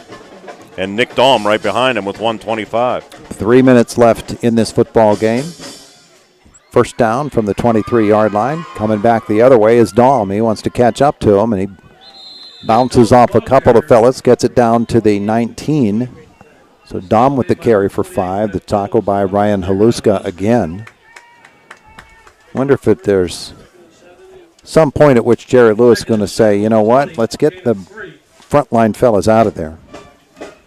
They're going to give him 3 yards on that carry. If the score stays the way it is, it will be the closest one of these Appalachian Bowls have been. 41-0 is second closest. Well, there's a good chance this yeah. could soon be that. Although they do have the option after this play of actually taking a knee for a couple of downs and running the baby out. This will be Dahm, who will get it inside the 15-yard line before he's tackled. Something tells me they're not going to do that. Brett Bills made that stop. It's going to be 3rd down and a yard. 3rd down, 3rd and 1 on the 14. A minute 47 left in this fourth quarter. 14-yard line for Windber. The Ramblers. Gray and Dahm in the backfield. The snap will be to Dahm. Gray will lead him into the hole. He'll bounce it outside. He's into the 5, down to the 4, and into the end zone. A touchdown. Number 1, Nick Dahm, scampers in for the touchdown. Nick Dahm takes it 14 yards for the score to make it 41-0 Windber. Well, they missed the extra point. It'll be the they'll tie for the closest game.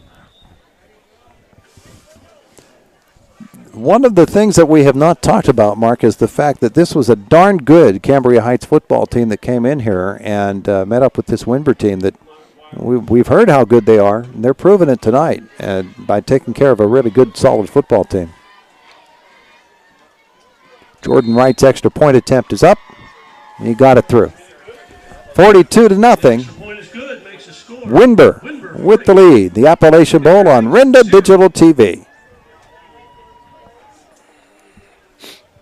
Every 2 minutes, a woman is diagnosed with breast cancer. During the month of October, Memorial Highway Chevrolet is giving away breast cancer awareness tokens of support. And with every car sold, we will make a donation to Operation Beautiful, a local organization that assists young girls and women battling medically related hair loss. Stop into Memorial Highway Chevrolet and help us knock out breast cancer. And don't forget, schedule your mammogram. Shopping home, buying home, we deliver. Memorial Highway, the easy to find way. Back with you at Pat Corrigan Field. It's now 42-0 at the Horseshoe in Ohio. It is now Ohio State 17, Penn State 7. Scooping a score, right, Chris, for a long touchdown. Sounds like a defensive score. So the Westpac's going to win their second game of the weekend. They'll claim 2 out of the 8. The top 2 seeds in the Westpac will win games this weekend. Berlin did it last night, 13-12 over Homer Center. And tonight, the 2 number 1 seeds in Windber having it all their way. The first Appalachian Bowls, the first 4 since they brought it back, I mentioned earlier in the broadcast, Ligonier Valley, 4 straight, outscored 4 different opponents, 200-14. So payback, right? 42-0 here. The kick by Waite. It'll be fielded at the 8. Out to the 20. To the 25-yard line. Could hear the pads hit for Tanner Height there. He is brought down by Lucas Olexa, a freshman. And so they'll get this clock rolling here, and we'll get another play or two before this one is done. The Appalachian Bowl presented by First Commonwealth Bank. Just about in the books. 1:11 on the clock. So the Highlanders will step up to the line of scrimmage.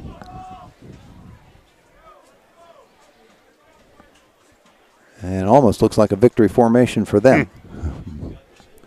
Not quite. Haluska will get another carry, and he'll drag a fellow or two with him, get it out to the 34 before the stop by Ethan Brady again.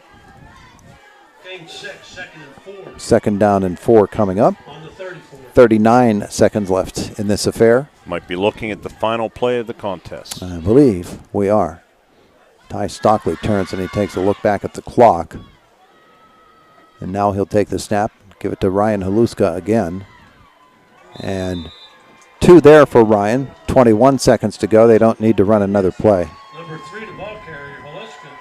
And that is going to set the final. Number 2, Schuster. Number 24, Blake Klosky. John Schuster and Blake Klosky make the stop. And that is going to be our final play. The Appalachian Bowl is won by Windber. The Ramblers still undefeated. They defeat Cambria Heights 42-0. Appalachian Bowl here. Our post-game show brought to you by First Commonwealth Bank. It's Rinda Digital TV. Every day, businesses open with a determination to make this day better than yesterday. Families work to create a better life. Communities come together to provide better opportunities. At First Commonwealth, we're proud to be part of this journey to a better tomorrow, to provide resources that help businesses succeed, to inspire families to save for a brighter financial future, to help support our communities and keep them strong, and be better together every day.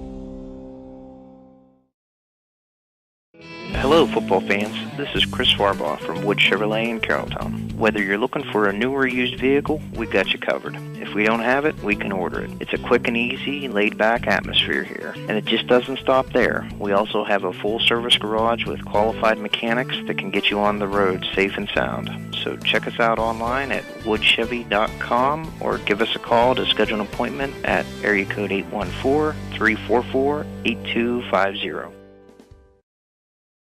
That's Megan White. Back with you at Pat Corrigan Field at Penn's Manor High School. 42-0. Windber claims the Appalachian Bowl. This being the 5th game since they brought it back. And a representative from First Commonwealth Bank's going to make the presentation.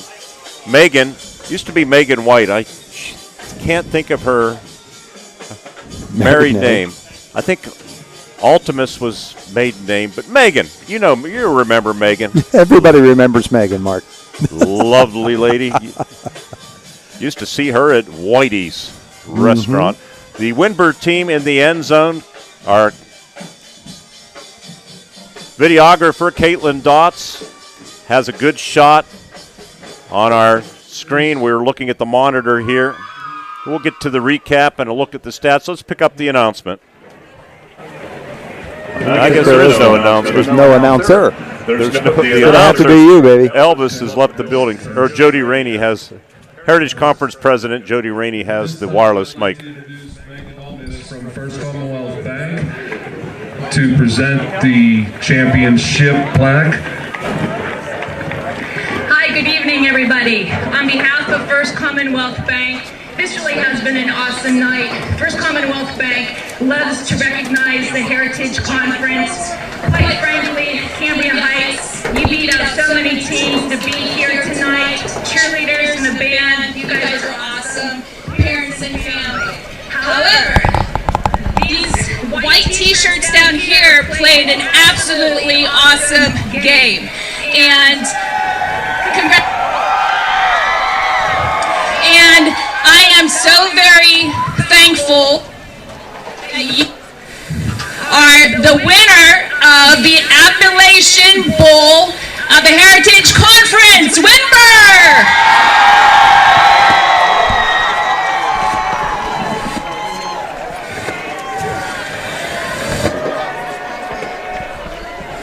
So Megan Aldemus makes that call, and she's already got them here, Mark. She's going to be penalized.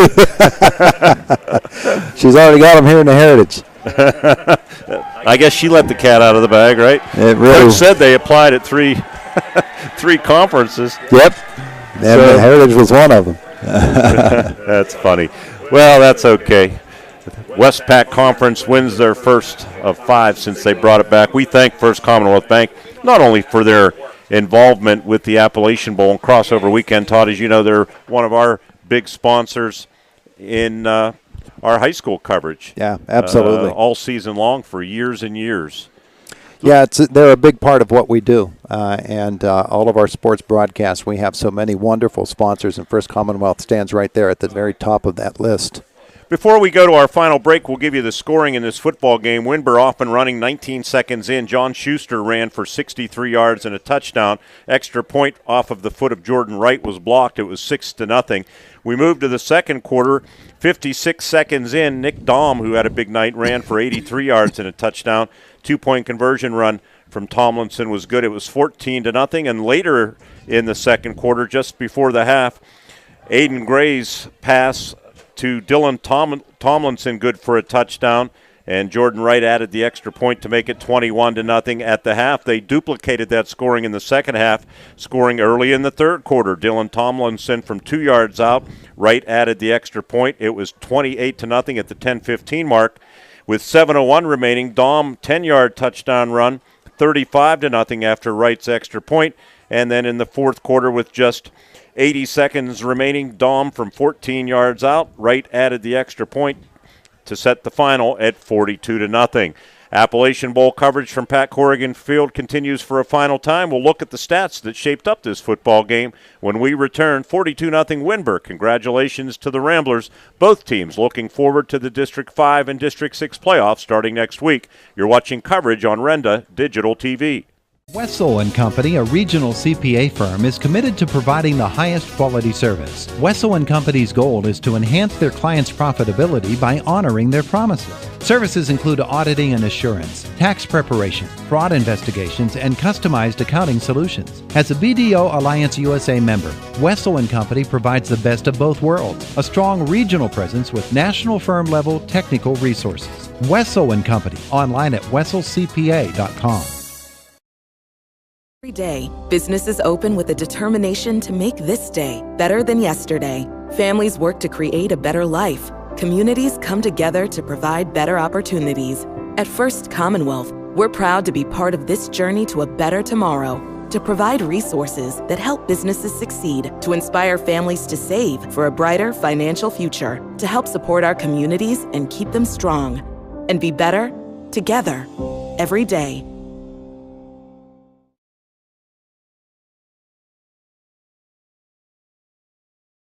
Penn's Manor High School, 42-0 as we look at the stats in this football game, dominated by Windber. You see it on the screen, 376 yards of offense on 42 plays. They averaged 9 yards per play.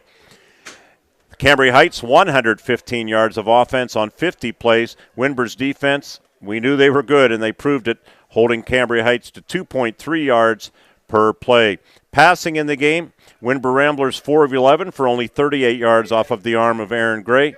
And Ty Stockley 5 of 12 for 38 yards. Rushing yardage 338 rolled up by Windber. 77 for Cambria Heights on 38 carries, just a tick over 2 yards per carry. Just going to scroll up to the individual stats for you, and you can see them on the screen. Passing, I mentioned Stockley 5 of 12 for 38. Rushing for Cambria Heights, Ryan Haluska, who carried the ball a lot in the second half, 18 carries for 52 yards, 2.9 average. Tribus 2 for 10. Stockley 12 carries, 9 yards. Tanner Heights, 6 carries, 6 yards. On the other side of the scorecard, Nick Dahm, 10 carries for 148 yards, 14.8 per pop, and 3 touchdowns. John Schuster, 12 carries for 143 yards. Talk about balance. 11.9 per pop and a touchdown for Schuster. Charney chipped in 4 carries, 39 yards. Tomlinson, 4 carries for 9 yards. Added up to a dominating performance for the Windber Ramblers as they win it 42-0. I'd like to thank our digital producer tonight, Andy Hart, our videographer in the booth working all season long with us, Caitlin Dotz. Congratulations, Windber Ramblers, 2021 Appalachian Bowl champions. And crossover weekend, we say thank you to First Commonwealth Bank.